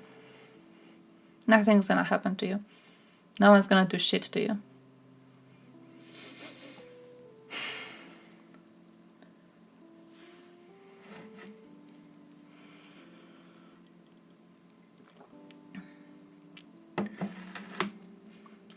Mass immigration, housing shortage, insane high taxes, insane high fuel prices. Yeah, great. And then going pro-Russian. Good luck with that. Good luck with that, Matthew. I'm sure that's gonna be fucking great. I am sure that is going to be fucking lovely. In 10 years, when you have to fight a goddamn NATO war, at least, my dude, you will not have a lot of immigrants in your country. So, there's that, I guess. There's that for priorities. Bullshit. Rotting West. Yeah, Rotting West unironically becoming real.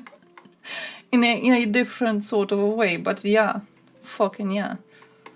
Imagine voting for a Russian asset because you hate immigrants. Just, goddamn, it's ridiculous. What is this?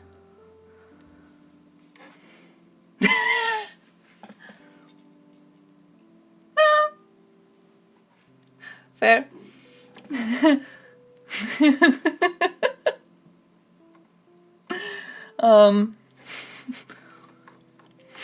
Guys, did I tell you I took a trip to Zagreb recently? What's important to the Dutch? Yeah. What's important to the Dutch is that in 10 years, when NATO has to enter the war, Dutch have no immigrants in their country. That's what's important to the Dutch. Very smart. Just very smart. Million IQ. Fucking ridiculous.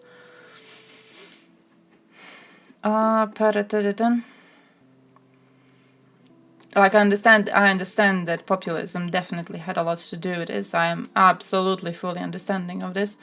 There's a certain level of saltiness I've got about the fact that far-right people are more able to exploit populism. Far-right people are more able to exploit it than lefties are.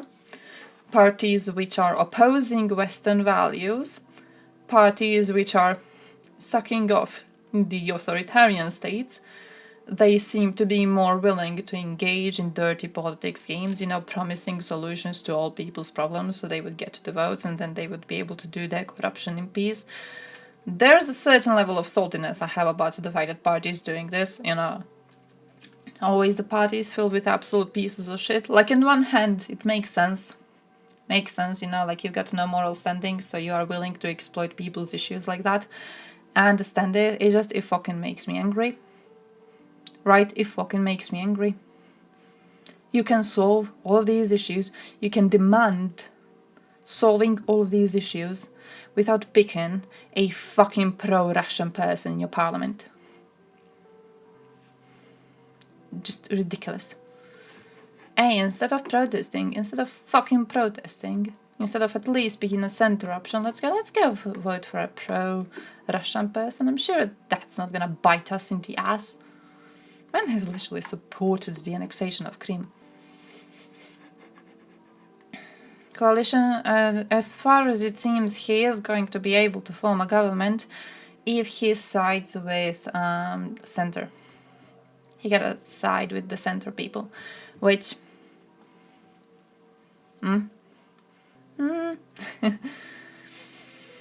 Before 2022, there was a big difference between Ukraine and European Union. Because Ukraine used Belarusian fuel. Now it's more close to Polish prices, for example. That too. Like, for me, like, I think a lot of our complaints when it comes to Europe, I think a lot of our complaints come from the fact that our people are genuinely stupid. Like, genuinely fucking dumb. I think we have a real problem with our people being severely undereducated.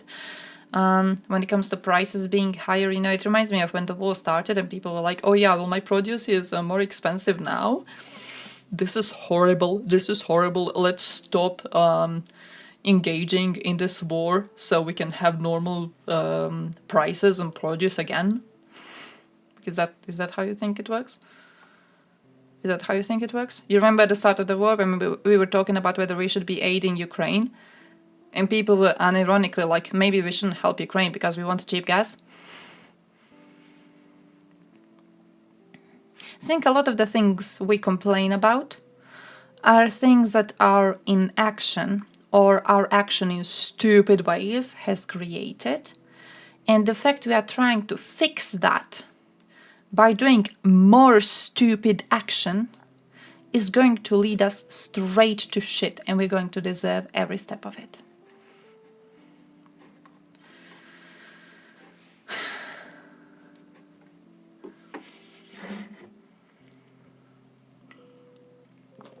So all of the taxes issue, all of that is something that you could demand the government to change without picking a pro-Russian.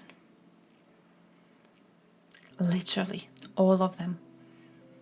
People in democracies usually do this thing. It's called protesting. It's called organizing referendums. It's called doing proper action to demand government to change something in your country. Picking a fucking pro-Russian at a time of a huge Russian war against the West. Build.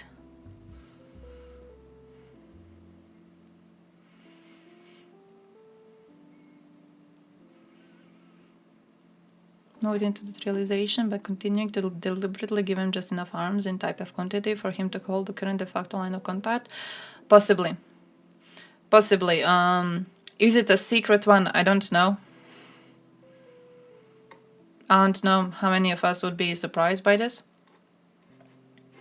But I could see it. I could fucking see it. What, 55?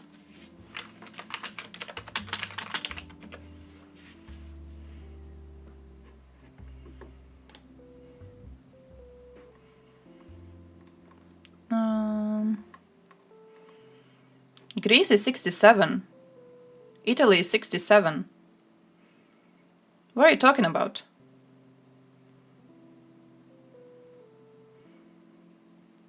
Did you like, are you genuinely parroting some dumbass who lied about this?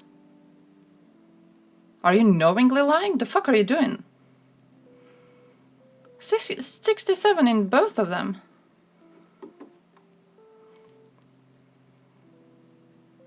That was the lowest we got. Moldova, and they're also reaching 63. Got 60? 60 in Ukraine, which isn't even like European Union, but fair. I mean, Moldova, either. What's with European Union specifically? What's with European Union specifically? 64?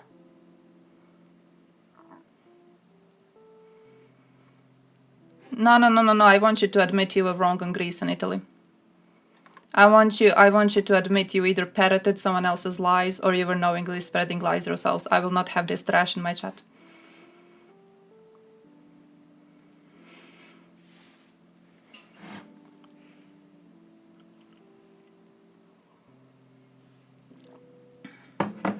Asking again, what about Greece and Italy? What was it with them being, what was it? 55? Where the fuck did you think it was 55?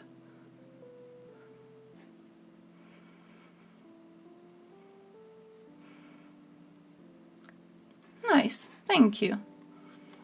Great, fucking great. Yeah, Croatia is raising.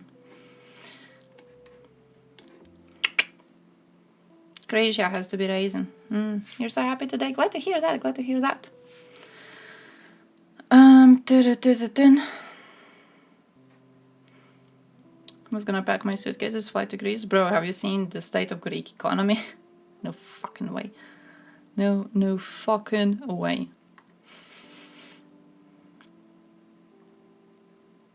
LGBTQ leftists, pro-Putin, pro-Palestine, finding out what they think about feminism, let alone LGBT rights. I genuinely think they don't give a shit. So one of them recently claiming that, what was the word? Have you seen her post? She's basically said that it's as dangerous for a gay person to be openly gay in Palestine as it is for them to be gay in Glasgow. Community notes on that post were strong, but like still. All of Europe will have to work until death. First of all, do you think we die at 67? Because I'm pretty sure our average is a bit higher.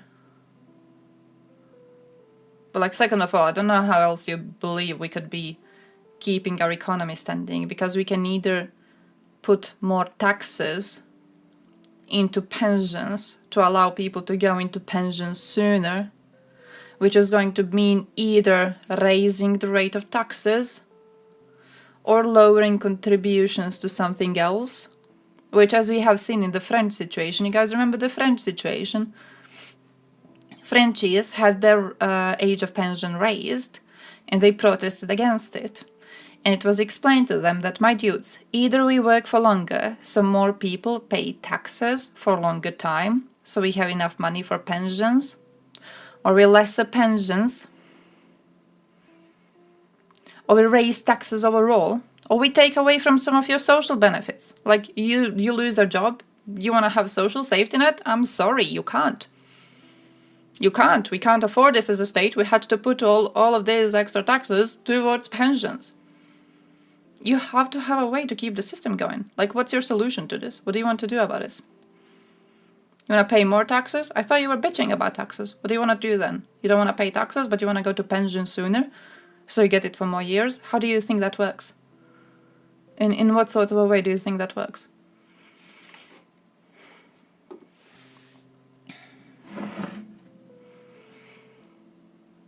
Putin will soon come and do a little genocide, so we don't have to work for much longer, or that. But possible NATO reaction. When you say possible,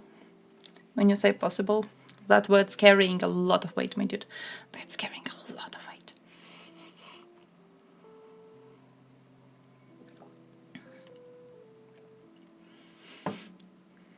It's raising here too. raising in Czechia. Oh, in Denmark it's supposed to already be 67. In Estonia it's raising. Like in most of them it's reaching the average age. So like we're doing normally. We're doing normally. This is absolutely fucking normal.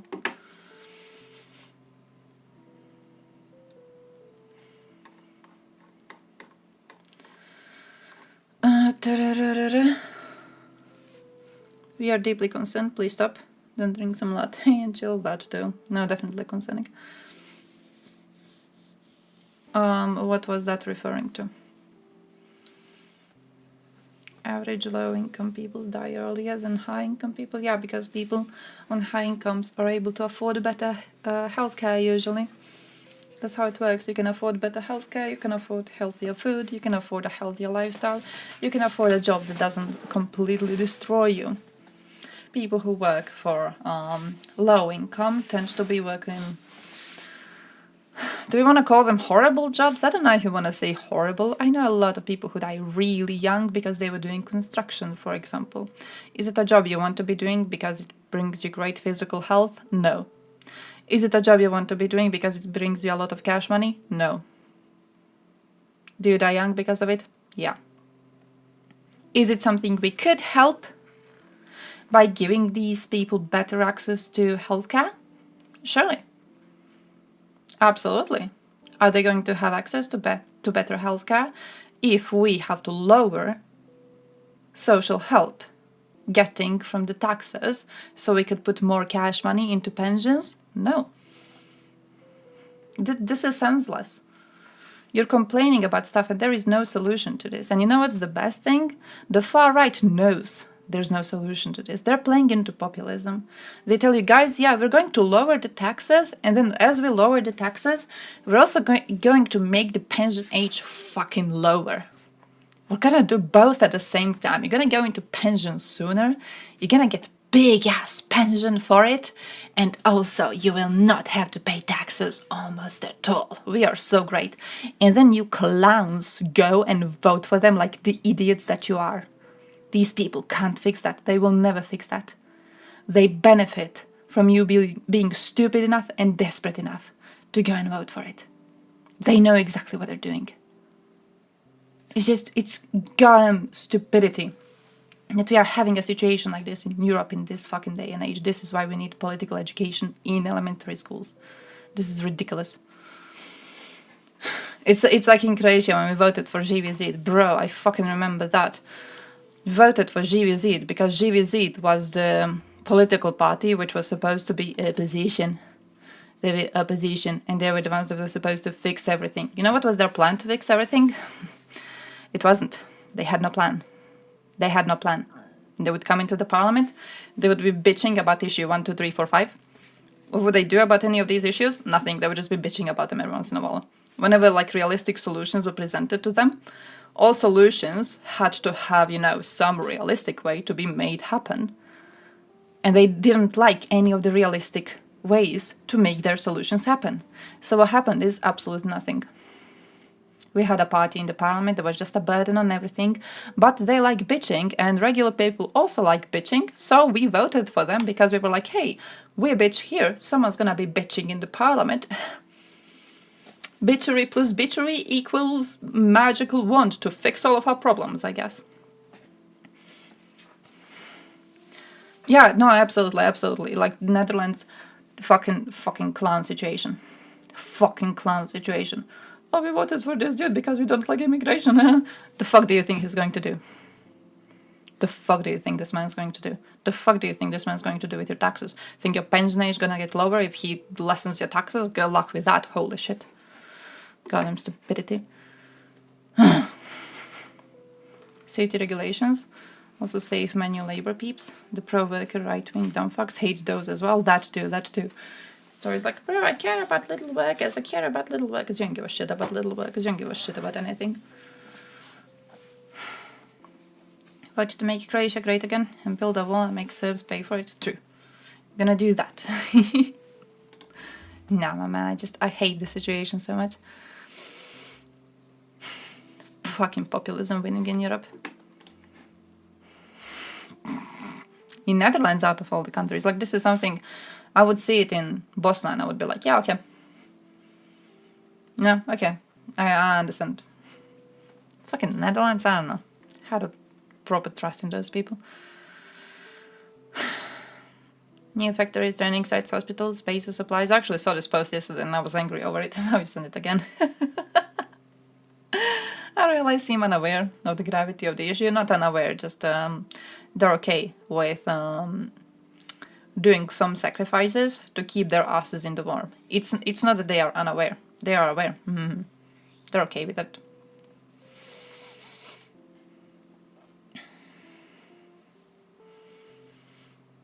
Western allies are committed to the exit of Russia from Ukrainian territory. Ask those allies to define you what Ukrainian territory in this sentence is. Because I'm pretty sure they are going to have a different definition of Ukrainian territories than I am going to have a definition of Ukrainian territories. Ireland had huge far-right protests. They had a stabbing case in Ireland, in Dublin, and caused huge fucking protests. Basically, they are having the idea that a lot of their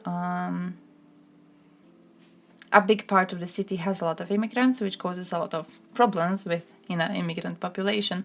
And now a stabbing case has happened, and they are basically claiming that the fault is on the government for not curbing the immigration happening to the city. So huge protests, and of course got overtaken by the far right, because what's more in tune with far right and their dumbassery than hating on someone outside of your group to blame them for all of your issues. Netherlands, when it comes to Netherlands, it's them voting the imbecile in power. We have to still look into him. What's new with Poland is still nothing, apart from the fact that they are currently still holding a blockade on the border with Ukraine. It is slowing down humanitarian aid, and it is, in some cases, completely stopping military aid. There's drones on the border which cannot cross over the border because the Poles are seeing Ukrainian truckers as competition in the field, so they are refusing to let them pass through. That's what's going on. What's going on is that the West is rotting. Every party makes empty promises. True. Not all parties have pro-Russians leading them. And there's like lesser evil. You have a bunch of liars. Let's be fair. You might want to pick the one that isn't really allied with a regime currently doing an unjustified invasion onto another state. Maybe that would be a bit smarter.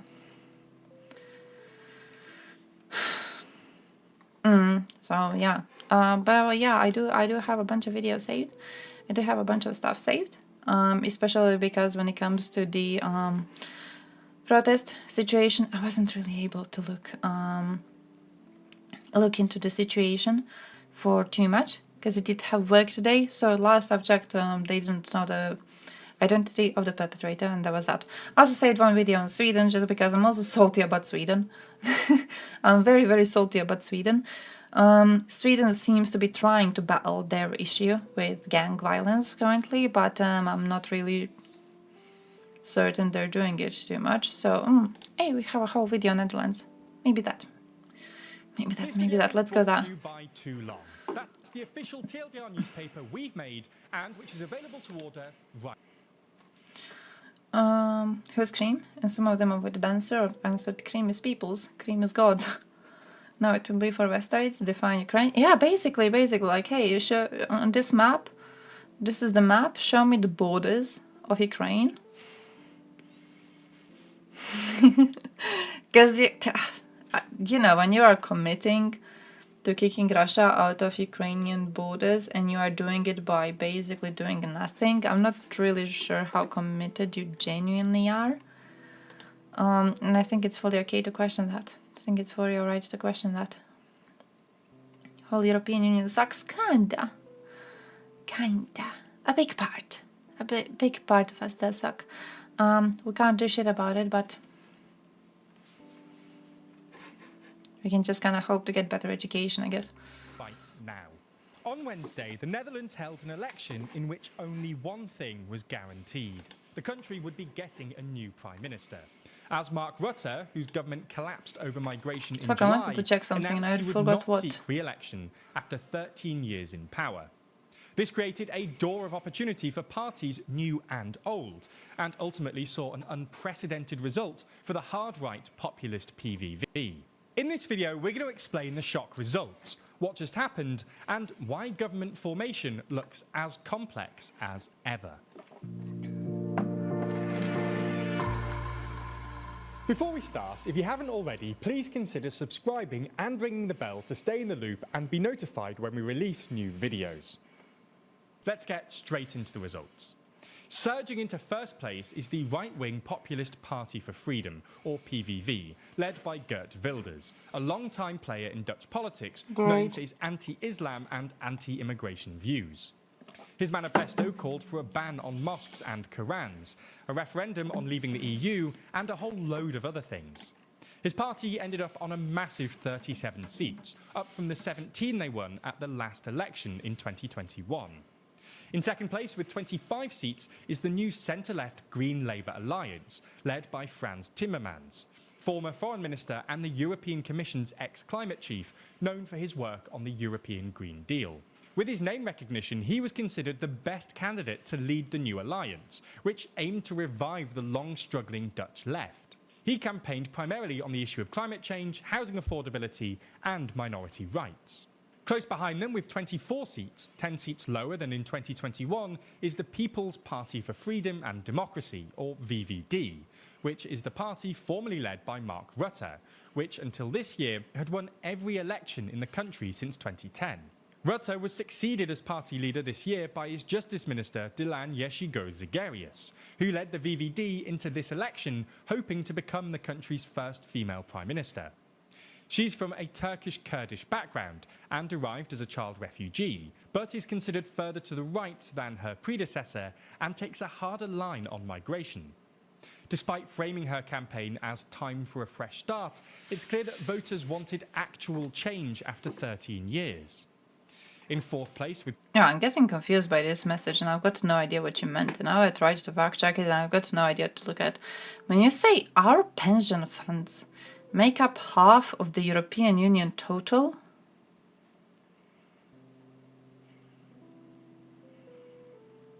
What do you mean by that?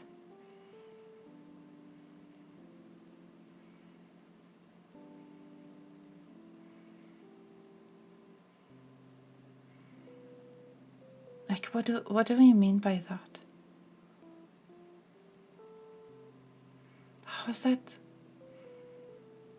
How is that solvable? Yeah, what do you mean by that? How is that in any way? I need an elaboration, I feel. Benzene diesel from unusual gas, which is cheaper and that causes it to shift from benzene to gas. Oh, here too. Now gas becomes more and more expensive because of Polish blockade and low reserves. The Poles are doing nothing about this. The Poles are doing nothing about this. I don't even know what to think about that, but the Poles are doing nothing about this. Social contract, Debt. a brand new party led by popular former Christian Democrat politician Pieter Omtzigt, who came to prominence in part for his role in exposing the childcare benefit scandal, which brought down Mark Rutte's previous government in 2021. Omtzigt campaigned on transparency, government reform and democratic overhaul, but also favours limiting immigration. These can be considered the four major parties, as they have 20 or more seats. As for the smaller parties, there are a lot. You've got the centrist Democrats' 66 party, which fell like from the 24 biggest, to 9 seats. the highest contributor per capita to the European Union?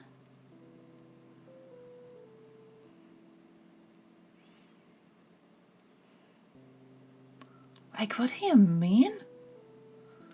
Because from what I'm getting at,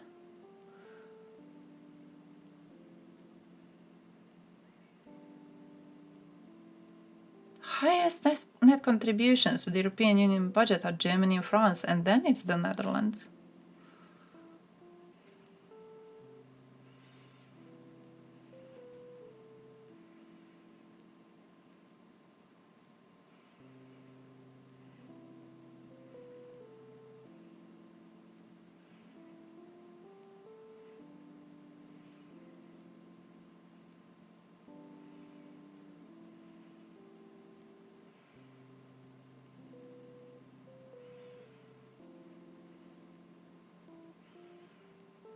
Germany is the largest net contributor, and then you've got Germany contributed 13 billion. Germany contributed 13 billion more than it received. German contribution was followed by UK, and then France, and then Italy, and then Netherlands, which has 3 billion.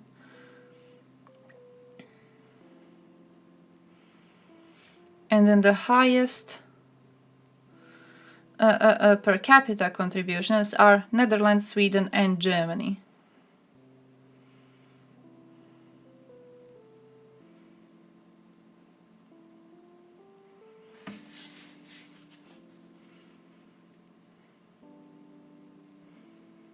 What I'm trying to figure out is that, like,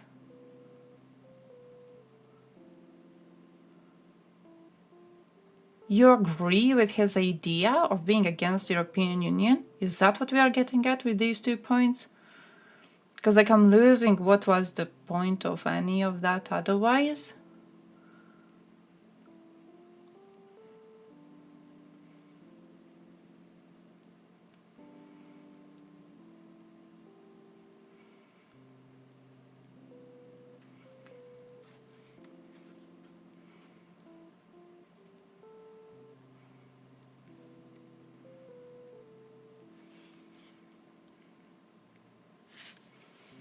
Like, I'm losing.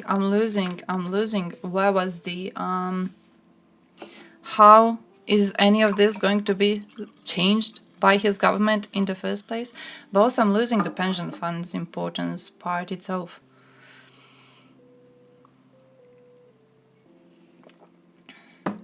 It's old age savings, and as I found, it has a huge political leverage.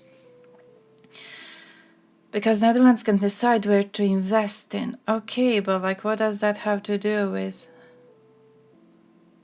choosing this dude to win?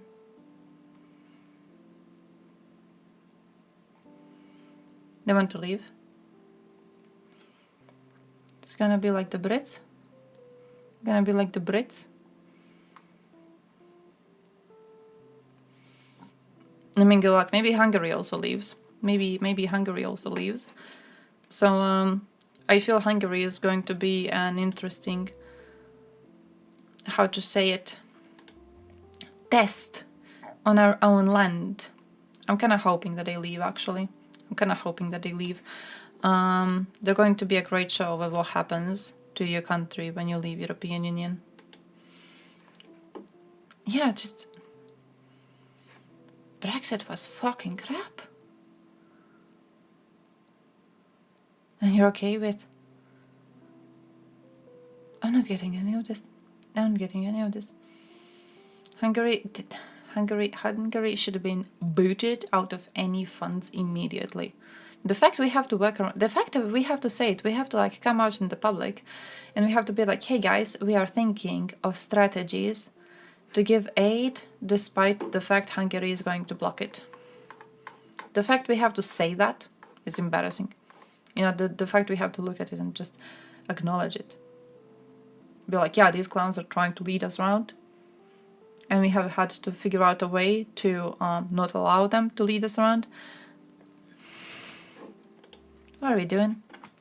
Is the Farmer Citizen Movement, or BBB, which in March soared to win the provincial and Senate elections. Oh shit, yeah, the farmers' protests. I forgot about those. But collapsed in the polls since then and ended up winning only 7 seats in the general election. Then you've got 9 other parties, including the Christian Democratic Appeal, or CDA, on 5 seats or fewer. Wilders' victory is significant, having risen from 5th in the polls just 6 months ago. His party has seen massive ups and downs over the years, but has never come first. His hostility to immigration, anti-Islam and pro-Israel rhetoric are not new, but clearly landed particularly strongly in this election cycle, given the conflict in Gaza and recent attack in neighbouring Belgium. Wilders is also a strong debater and topped the public polls as the most persuasive leader in one of the final debates. He also somewhat moderated his tone during the campaign, for example by suggesting that he was willing to make concessions on his anti-Islam policies, adding that there were more important priorities. He also likely benefited from the fact that the VVD's new leader opened the door to having him in government, thus legitimising his party in a way that Mark Rutte hadn't. After its creation in August, Peter Omtzigt's new social contract had polled first, but declined as the new election drew nearer for a number of reasons, including that he flip-flopped on whether he actually wanted to be Prime Minister. As for the Green Labour alliance, they achieved the best results for a centre-left party in more than a decade, benefiting from having joined forces and also becoming the left-of-centre strategic vote. However, Timmermans was disadvantaged by his image as a Brussels For which technocrat, NATO members are we making him going to unpopular among right-of-centre voters, particularly for the green agenda actually he protect pursued if while needed? at the European Commission? So the key question now is, what will the next Dutch government look like?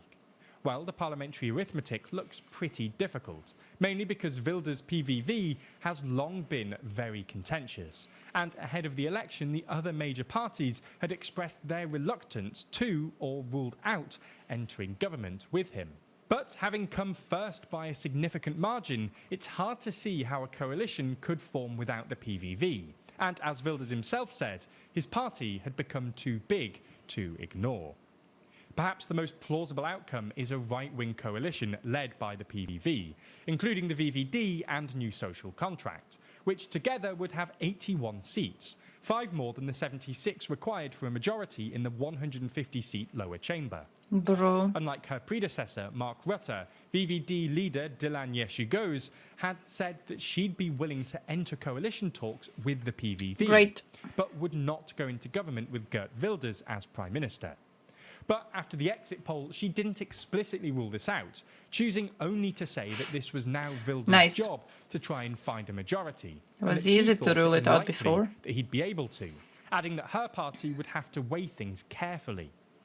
New Social Contract leader Peter Omtzigt, however, had vaguely ruled out governing with Wilders' PVV by saying his policies were unconstitutional.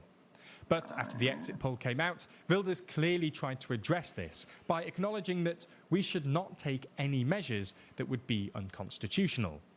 Also, after the exit poll, Omtzigt seemingly changed tune to leave the door open by governing with the PVV, by saying the Netherlands needs to be governed and we are available, also echoing Wilders' earlier remarks by saying any government formation won't be easy, and that it requires many politicians to step over their shadows. It's possible that this potential coalition could also be joined by the BBB, not because its 7 lower house seats are that important, but because it's the largest party in the Dutch Senate. All laws must pass through it, so having a sizable presence in the Senate is important to a government's viability. And with New Social Contract having 0 Senate seats, because it was formed months after the Senate election earlier this year, and the PVV Bro, this is only fucking having silly, 4, but like, did you then know having that... BBB Let me show this to you. Let me show this to you. Let me show this to you. Look at this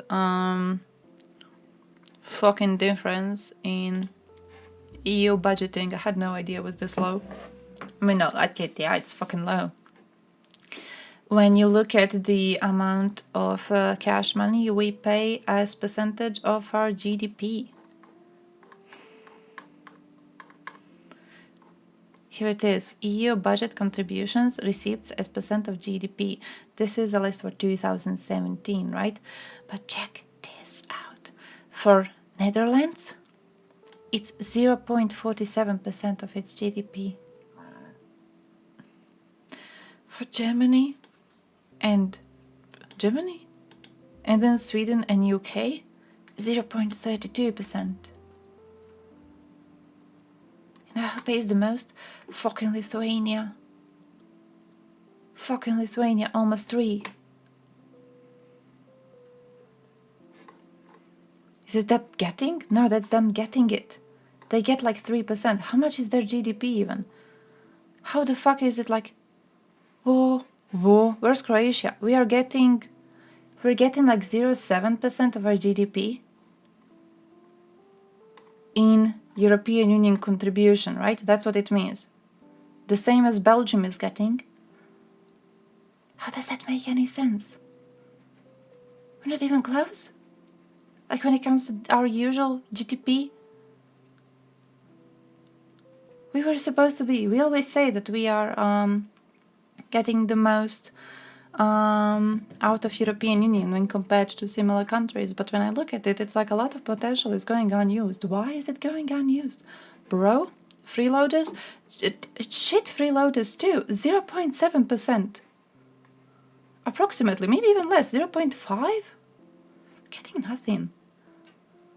Look at this. Why aren't we like Lithuania? Why are they so much better than us? What is it? Where's Slovenia? Where the fuck is Slovenia? Slovenia is getting even less. Slovenia is doing well though. Slovenia is doing well. They deserve to be getting less now that I think about it. Who else is? And yeah, I don't really care about anyone else. According to economic prosperity, but also according to the ability of a country to raise projects that can be funded. We always brag about our projects, so we have a lot of projects. How many projects does Lithuania have? Because we have a shit ton of roads being built with European Union money right now. Okay, it is. No, it makes even less sense. Because we are having a shit ton of roads being built by European Union money now. The roads are roads leading to border areas. The idea is that like we need to properly build around the border areas so when immigrants are trying to come, because we are, you know, the border of European Union, the border of Schengen area. So when immigrants are trying to come, we are supposed to have proper facilities to control the situation. But we're getting a shitload of money and it's still just a tiny percent of our GDP, which is also tiny. I thought we would be getting more percent. I thought we would be getting a lot more. Slovenia fails to do those projects effectively. Why? But you also have a lot of projects, don't you? You do have a lot of projects. Your road projects suffer from corruption. Hey, the best thing is some of them did. And now they don't anymore. When we started doing our road projects, we started doing them in a Croatian way, which basically meant we're going to be corrupt. It was like, guys, we're gonna do some corruption. We're gonna write a project to European Union for like $5 billion euros. We're gonna get that cash money. You give one to your wife, one to your best friend, 3 are left. You take 1 million for yourself. And then you build a road with whatever's left, you know? Usually that's how the plan goes. But turns out European Union does this thing where when you are writing a project to them, you have to write exactly what you will be paying for with this money, exactly what sort of equipment you will need, how many people you will be hiring, how much you will be paying every one of those people, you know, stuff like that. You need to write all of that exactly, and then you get the amount of money needed for exactly that. And then they come and check it. And here's a problem. We didn't know they're gonna come and check it. In the first year of Croatia getting agricultural funds from European Union, I think it was like 80% of our funds were stolen. Because we didn't know European Union is gonna come and check it. So we just stole all the money, right? But then they come and check it. Like you write, hey, European Union, I need a good tractor because I have a lot of land and I want to put some potatoes on it. So I need a really good tractor so my potatoes could be nice and big and strong, you know? And then European Union gives you a lot of money. And now, what usually happens is you don't have the land and you don't buy a tractor, right? You just keep the money to yourself. That's what they do. That's what our Hungarians do. We have a lot of Hungarians here who are farmers. you will have like 5 Hungarians writing that they own the same farmland. So they write funds to the Hungarian state, because Hungarian state gives cash money directly to Hungarian diaspora. So what happens is they write to Hungarian state. They are like, this is my plot of land, and this is where I am having my corn, and I need a tractor, and I need few thousand euros to buy a really good tractor, right? Hungarian state gives you cash money for this tractor. You don't buy the tractor. This is not your land. This is someone else's land. But he does have corn on this land. So in case Hungarians ever come to check the land, they see there's corn, they see a fancy tractor there, they're like, okay, we weren't lied to. You got the money, you did a good thing with it. European Union does it a bit more strictly, where they will actually check every single thing you have written on your fucking paper. And they have figured out that some of our projects were lies. We had a project nearby where almost half of the road had to be stripped down because the width of the road was supposed to be a certain size, and they lied. They made it a bit narrower. And with making it a bit narrower, they were able to steal quite a lot of cash money from these European Union funds, you know, because a lot of less road you need to make. What they didn't expect is that European Union people are gonna come here. Tractor funds, you do get tractor funds. You get agriculture funding, technically it's called. You can write a project for it.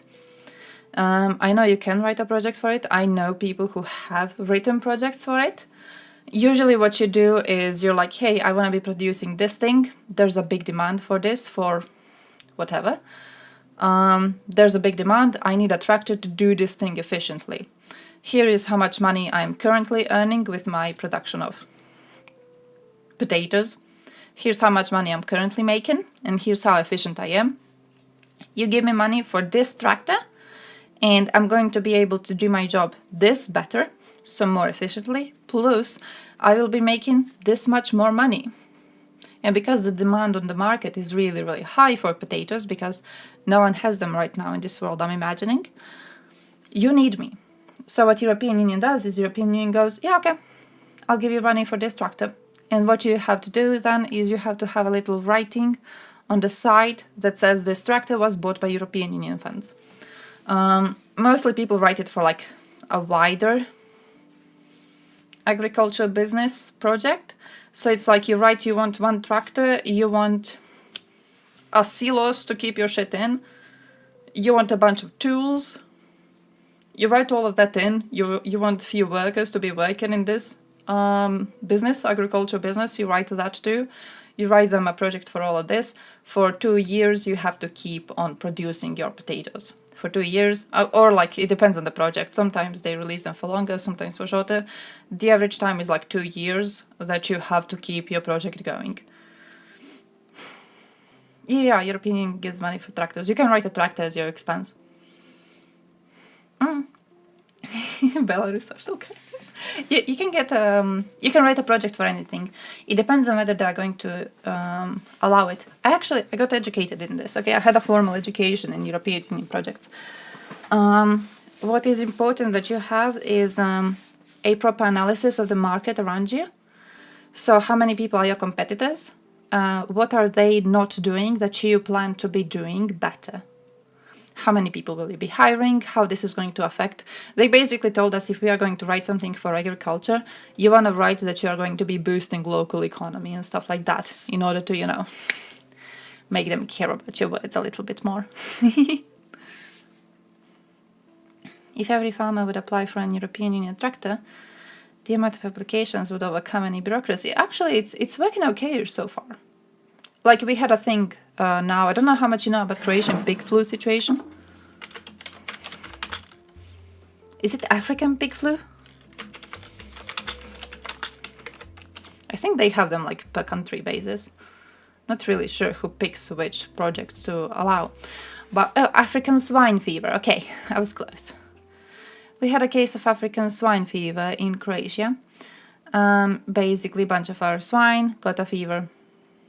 Was not edible. because of this. Also, my encoding is a problem with the camera. I have figured it out. I'm getting the encoding warning every once in a while, so I will have to figure out a way to fix that. It says consider turning down video settings or using a faster encoding preset. So I'll have to fix that during the weekend.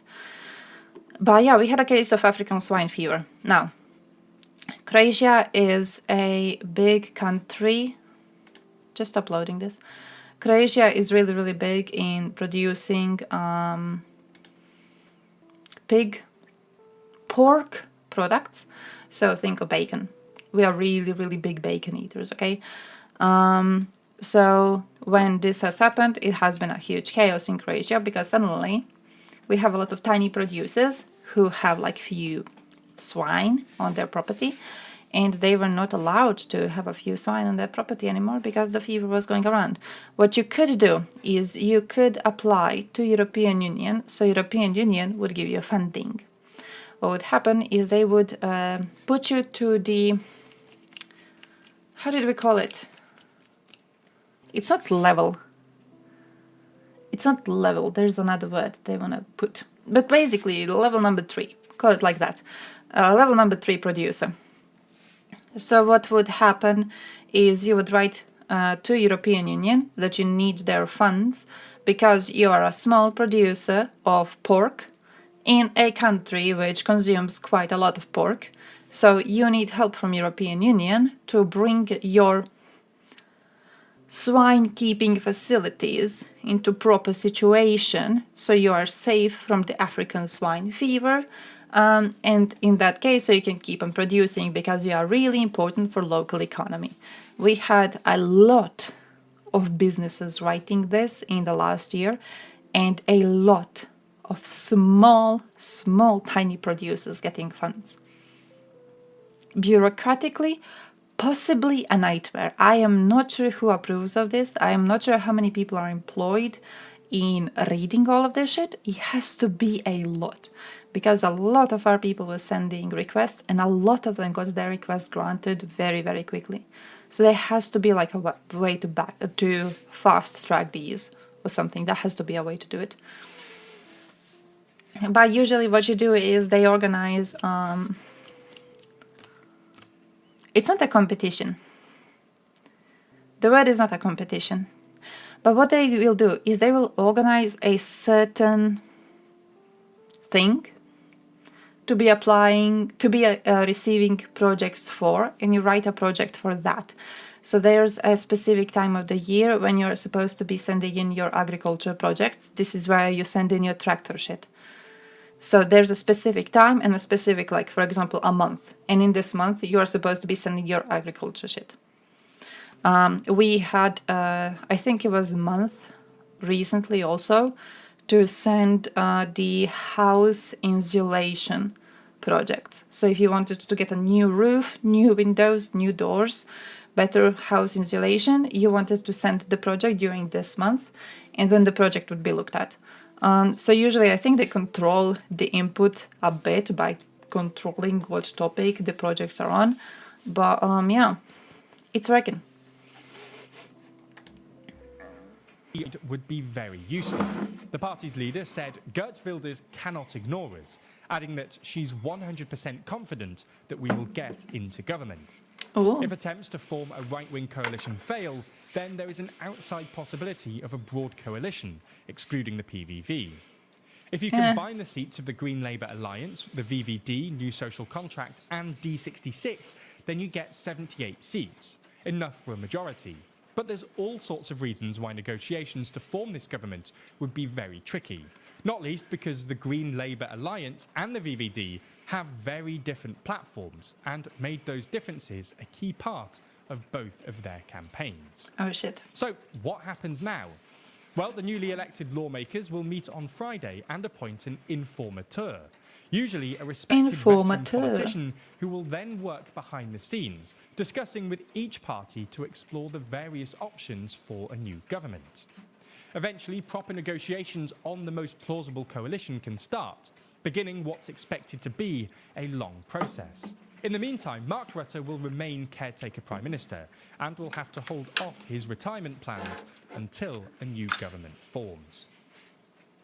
If you want more from TLDR and want to support our journalism, consider picking up a copy of our newspaper. No, I will not. But I do have to be leaving relatively soonish. I have to wake up really, really early in the morning.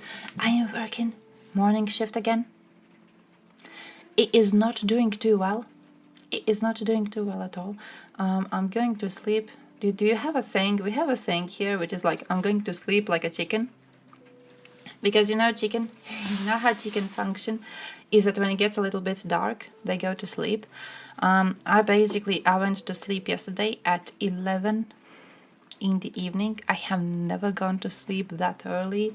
I think in the last, I want to say year and a half, I was never going to sleep before midnight. 1, 2, I think around 2 was my average. That was bad. So I will be having to leave very, very soonish because I do have to go to sleep. I have to work tomorrow. So tomorrow I'm planning to watch Mariupol. And I planned to do something else. And also fix the streaming coding, which I'm not sure how to do, but I'm probably gonna Google it.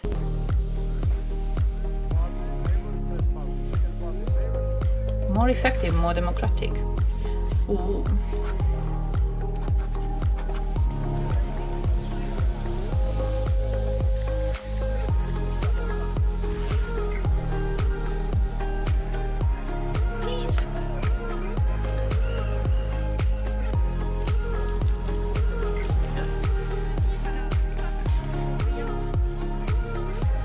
Encoding in OBS.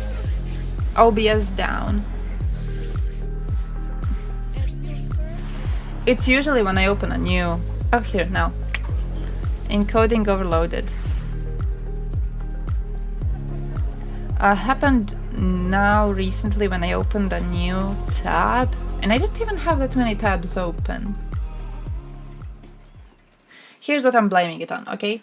I recently updated my OBS. What he is doing with settings, I don't really know, but I recently updated it. So I guess normal OBS. OBS 30.0.0 it says. Is Streamlabs OBS better?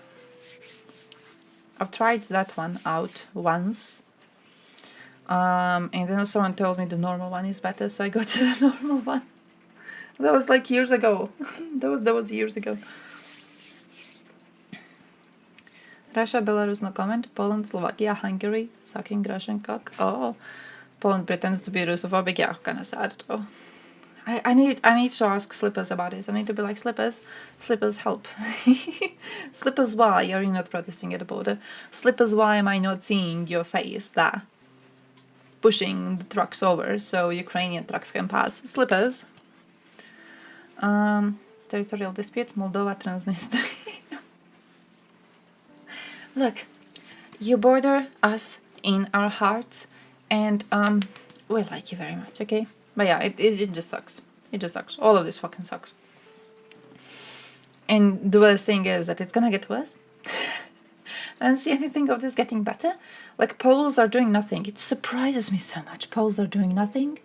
Don't know if anyone else is as surprised about this as I am, but Poles are doing nothing about their blockade of Ukrainian border. They're just like chilling. Netherlands had elections. They have voted for a pro-Russian man to be not really leading the country, unless he manages to form a coalition. But yeah, if he manages to form a coalition, a pro-Russian man will be leading Netherlands. It's a big problem. He is pro-Russian. He is pro-Russian. He toned it down a bit for his platform. He absolutely is pro-Russian. No, that is absolutely untrue. Have you not seen the shit this man was saying about Russia? Man's absolutely pro-Russian. Most of his posts on fucking Twitter have been about the goddamn Russia and how much he likes them. Man's absolutely pro-Russian.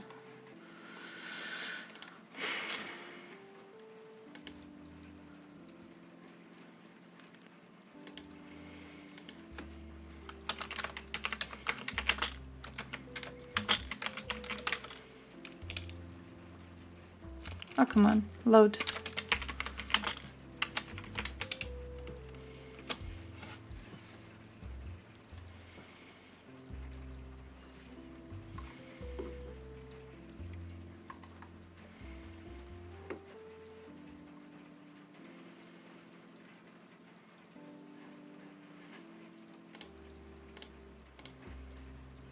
This man?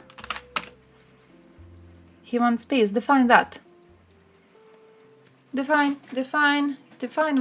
wanting peace, really. Define that. What sort of a peace does he advocate? Oh my man, this encoding is really, really wild. I'll have to fix something during the weekend. Whenever it loads new shit, he completely botches everything. Define advocates peace.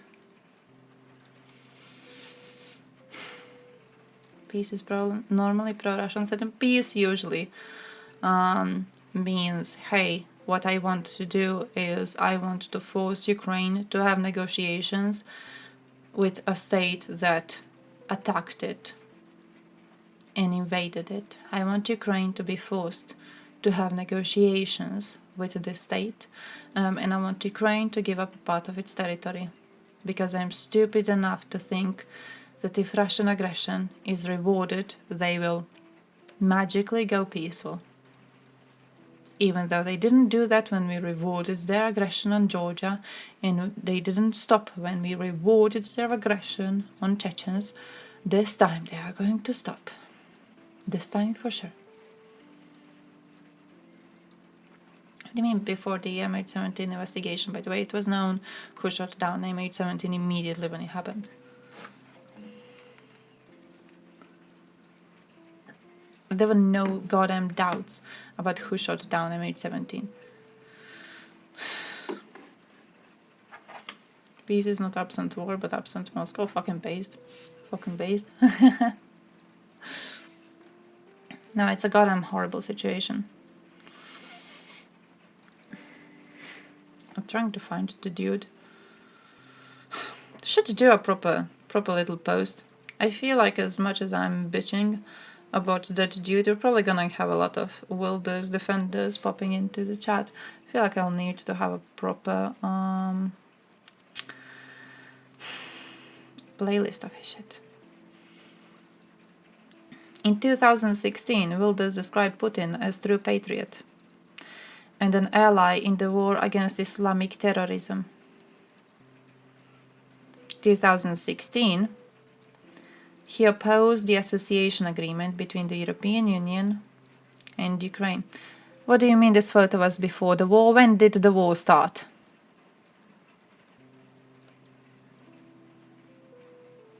MH17 happened after Russians invaded Ukraine. That makes no sense. Might have happened before the full-scale invasion started, but at the time this photo was taken, Russia was an aggressor state. November 2017, Wilders said there was hysterical Russophobia in the Dutch government.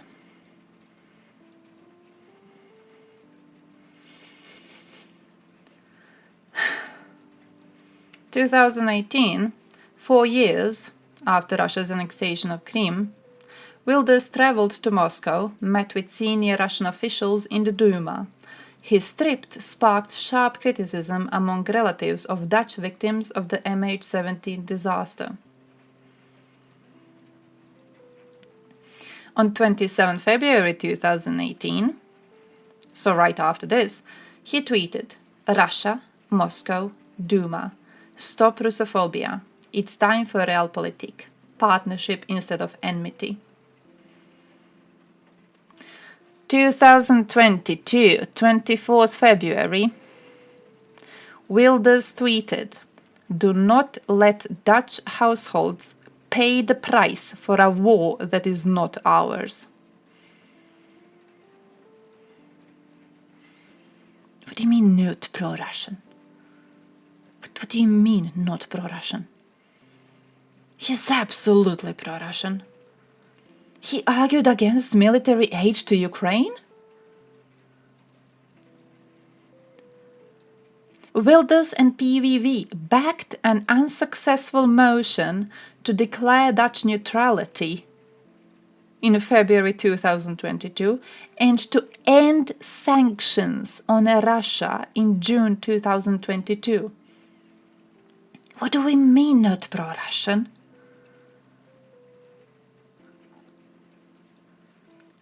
He is absolutely pro-Russian. According to PVV's electoral manifesto, the Russian aggressor has unlawfully invaded Ukraine, but we do not send our money and defense equipment, such as F-16s, to Ukraine, but keep it for our own armed forces. Documents were leaked. Oh, we gotta look at this on Monday. I'm gonna prepare this for Monday. Look at this. Documents were leaked by Ukrainian hackers in October 2023, showing attempts by the Kremlin to cultivate connections with members of PVV. We gotta look into that. Sir, he's pro-Russian. He is pro-Russian. Netherlands has voted for a pro-Russian man. That's that. That's that. Netherlands voted for a pro-Russian man in the time of Russia doing an unjustified invasion on a neighboring state. Man is pro-Russian. Man's a piece of shit. Everyone voting for him is complicit with it. No reason to make dumbass excuses for this.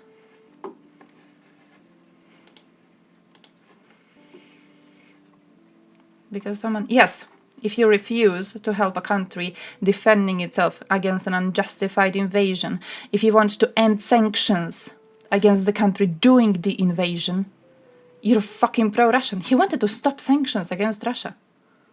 What are you talking about? It's not even about sending money, it's about sending military aid to the biggest geopolitical threat to Europe we ever had. Man's pro-Russian. And it's not even just because of that. I've just read you a list of his own words from years previously to this. You're pretending this is the only issue? It is not the same. It is not the same. And again, that is not the only issue. He has been sucking on Russian cock for years. Man's absolutely pro-Russian. This is delusional to even try to deny. Holy shit.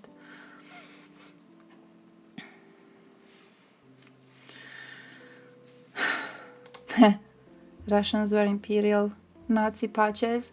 Netherlands voted for far-right. Slovaks picked far-right. France almost elected far-right president. Germany's second biggest voted party is far-right, but Ukraine is the one having a huge Nazi problem. Abso-fucking-lutely. Abso-fucking-lutely. Holy shit, this pisses me off so much. 3 million... Yeah, 3 million Dutch people are idiots. I have already said my opinion on this. They're idiots. They voted for populism, being complicit with the biggest geopolitical threat of Europe. That's what they did. They're morons. First people to congratulate you are Le Pen and Orban. Great. Great. Great. Can't wait for Putin to congratulate the man. Holy shit, that would be goddamn ridiculous. He may as well go there and visit him.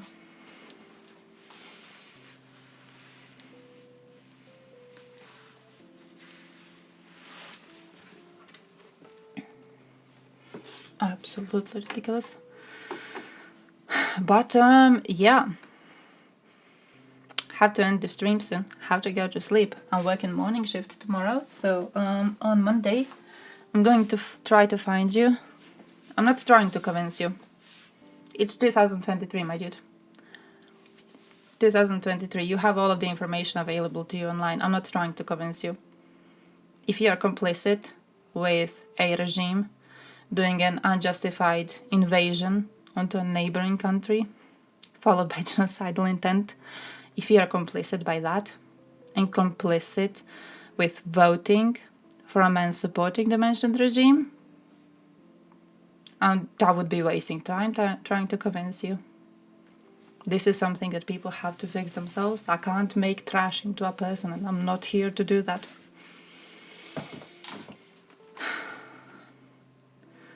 Hungarians block border. Okay, we'll go through Poland. Polish brother, am I a joke to you? Yes, people have chosen for themselves. That's okay. I'm saying people are stupid. I'm not denying the fact that people want this government.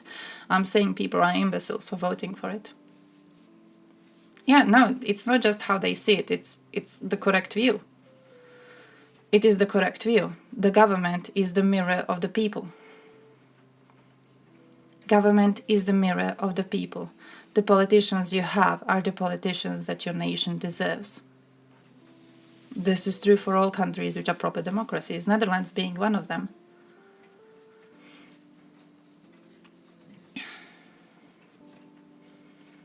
Ekre?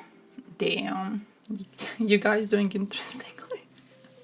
In Croatia it's still HDZ, so like I'm quite positive about our chances. Not a proper word to use. I'm quite positive about our efforts. I'm quite positive about our help as much as we can do, which isn't really much apparently. We gave all of our helicopters to Ukraine, which doesn't really mean much when you're Croatia. But we gave all of our helicopters to Ukraine. We gave you guys 2 really fancy demining shit. And we are working on some demining projects right now with Ukraine too. So that's kind of cool. That's kind of cool, right? We're not doing too much, but I'm quite positive about the fact that we are picking in power, most likely a party that is going to continue doing as much as we can. So many in the West give no fuck about Ukraine and Eastern Europe, so they pick who promises them chocolate pudding mountains, idiots. And then when NATO is in a full-blown war with Russia, may that be their last meal. Monitoring Telegram for flying drones and rockets. Be like, strange, nothing flies now. Do you want it? Well, it's usually... Aww. Like, no warnings now? Why not? Why should I care? Because Russia keeps on presenting bigger danger to us every single year that it is left undefeated. They started with butchering Chechens. What we did was we allowed it. They then went on to butcher Georgians. What we did was we allowed it. Now they're butchering Ukrainians. What we are doing is allowing it. Why just to NATO? Why just to NATO? It is Europe itself. The next country they are likely going to isn't even possibly going to be a NATO member. You don't know which country they're going into next.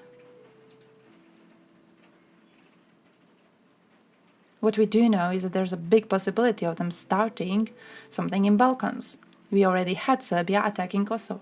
Next thing we're going to have is Serbia attacking either Bosnia or Kosovo again, depending on how well Dodik does, because Dodik, by the way, is having to battle some legal problems. So what is going to happen is Balkans is going to test NATO resolve. Balkans is going to have another ethnic cleansing. And when Balkans has another ethnic cleansing, what you will see is NATO having to figure out whether it wants to respond like they responded in 1999 or if they're not going to do a single thing. They will likely not do a single thing because choosing idiots in politics, like what Netherlands has done right now, is keeping NATO castrated. What happens when your security alliance is castrated is that it cannot protect itself. What's going to happen is Balkans is going to test the NATO resolve. NATO will do nothing, therefore opening up a path for Russia to go and butcher Baltics. And then you're just going to see the situation getting worse and worse. No, just absolutely horrible. They will play some Fortnite and get a Red Bull and life is flower. That too. The West created this problem in big part. Nations supporting Russia through their butchery of countries around themselves have been in large part Western countries. It was the Easterners who called against this.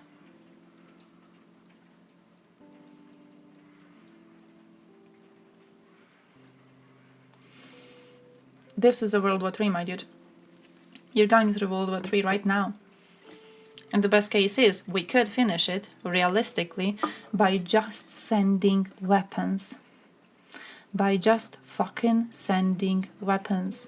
And not sending a single NATO soldier on the ground. But we're not going to do that.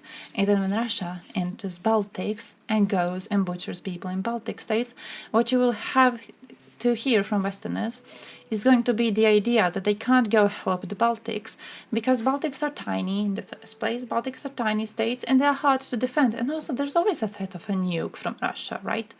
So they will go and they will butcher Baltics, and then they will likely go and butcher some. Let's say I'm seeing Baltics, and then I'm seeing Moldova and Romania as coming soon.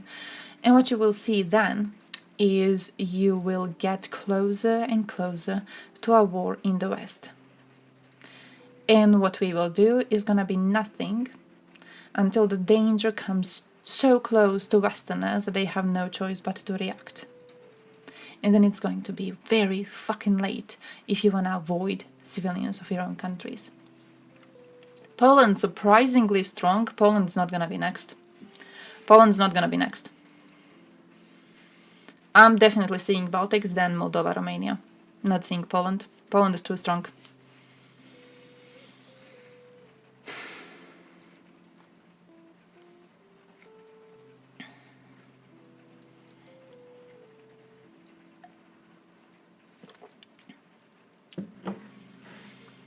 You don't think, I think when you say you don't think Russia has resources for another front, here's a problem. We define resources differently. We define resources differently. I think that when you say, I don't think Russia has resources for another front, I think what you are seeing is effective warfare. You're seeing effective warfare in your head. And you're going, yeah, Russia can't really do this. Russia's not really able to do this. Right? Now, Russia doesn't care about effective warfare. We've seen that in Ukraine. We're looking at that right now in Ukraine. They're okay with sending meat waves of people from their republics. They're okay with sending a bunch of people from minority groups to die. They're just absolutely fine with that. They have enough men for a second front. They will send more men, and that's gonna be that. They're absolutely fine with that.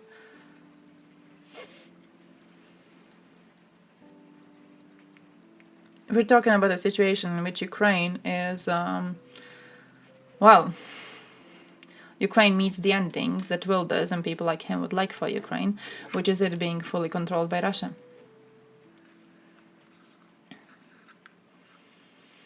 If Europe or NATO would put boots on the ground in Ukraine, the fight would be in Ukraine. They don't have resources to expand the battle. Oh yeah, in that situation, yeah, definitely. In that situation, yeah. As long as nothing happens to a NATO country, people from the West, it really doesn't matter at all. That's also bullshit. That's also bullshit. Rockets have already flown into Poland. Rockets have already flown into Romania. Russia is already using refugees against Finland. Russia is already trying to overturn our democracies. Shit is happening to NATO countries. We are just too stupid to see it.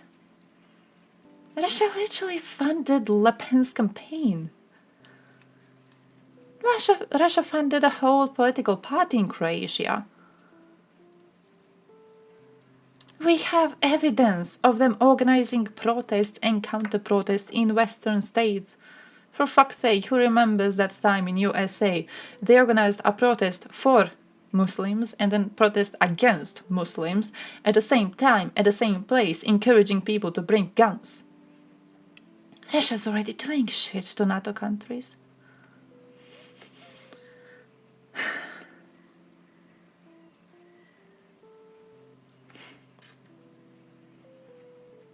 Is France not a Western country to you?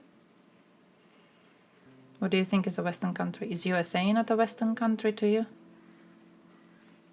What do you think is a Western country? Germany with AfD? Is Germany not a Western country to you? UK?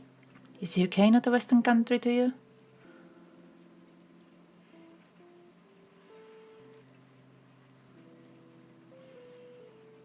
West. Those are Western countries to you. What the hell do you consider to be the global West?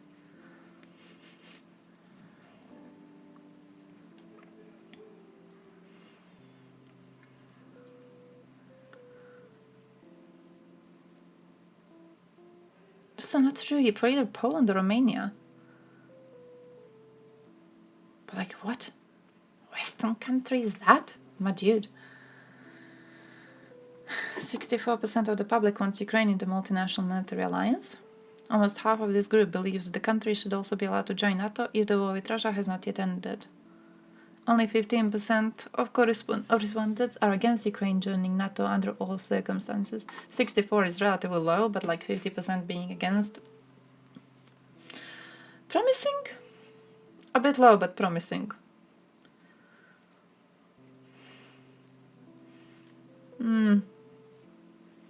Those are not Western. Okay, but I've talked to you about Western countries precisely.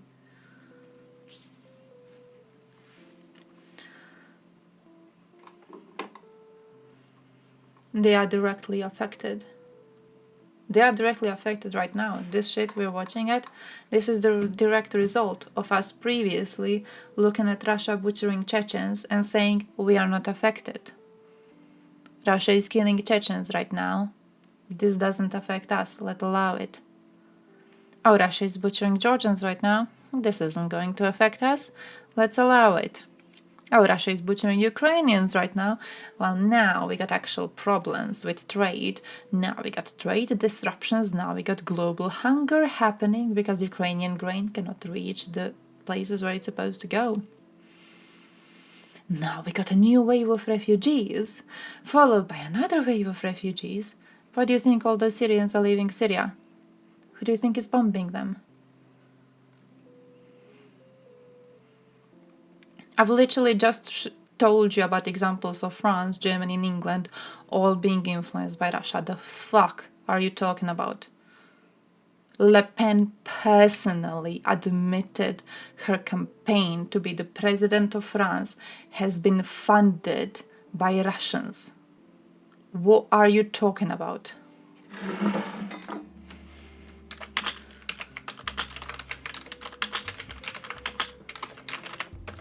Like, the fuck are you talking about, my dude? They personally admitted they got money from Russians. The fuck are you even denying?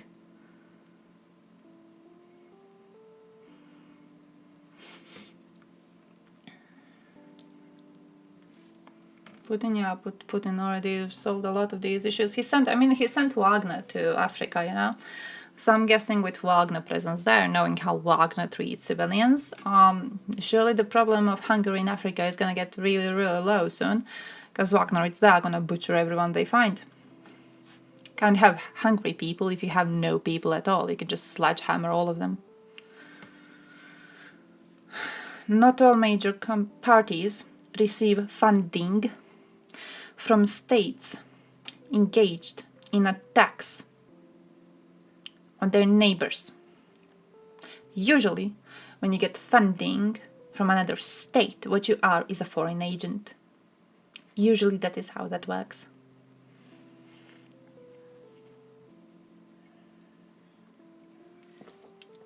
But yeah, genuinely gotta leave now. We'll be seeing you on Monday.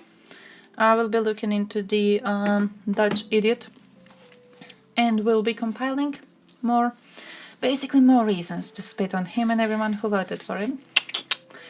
So yeah, I'm going to be seeing you on Monday. This is going to be a working weekend for me, so wish me luck. I'm gonna be trying to watch the Mariupol documentary, and I have some personal projects to finish, so wish me luck. This is gonna be a lot of work. My vacation is starting Wednesday. So starting Wednesday, I'm probably gonna be home all day for like 12 days. So be happy for me. I'm hoping to also be able to finish my projects by then. But we'll see how all of that is going to go. I have lots of plans and only 12 free days. It sounds like a lot, but it really isn't. So we'll see how that is going to go. But yeah, we'll be seeing you. Enjoy your weekend. Have a great time. Go out, meet someone. Go get some hookups, and yeah,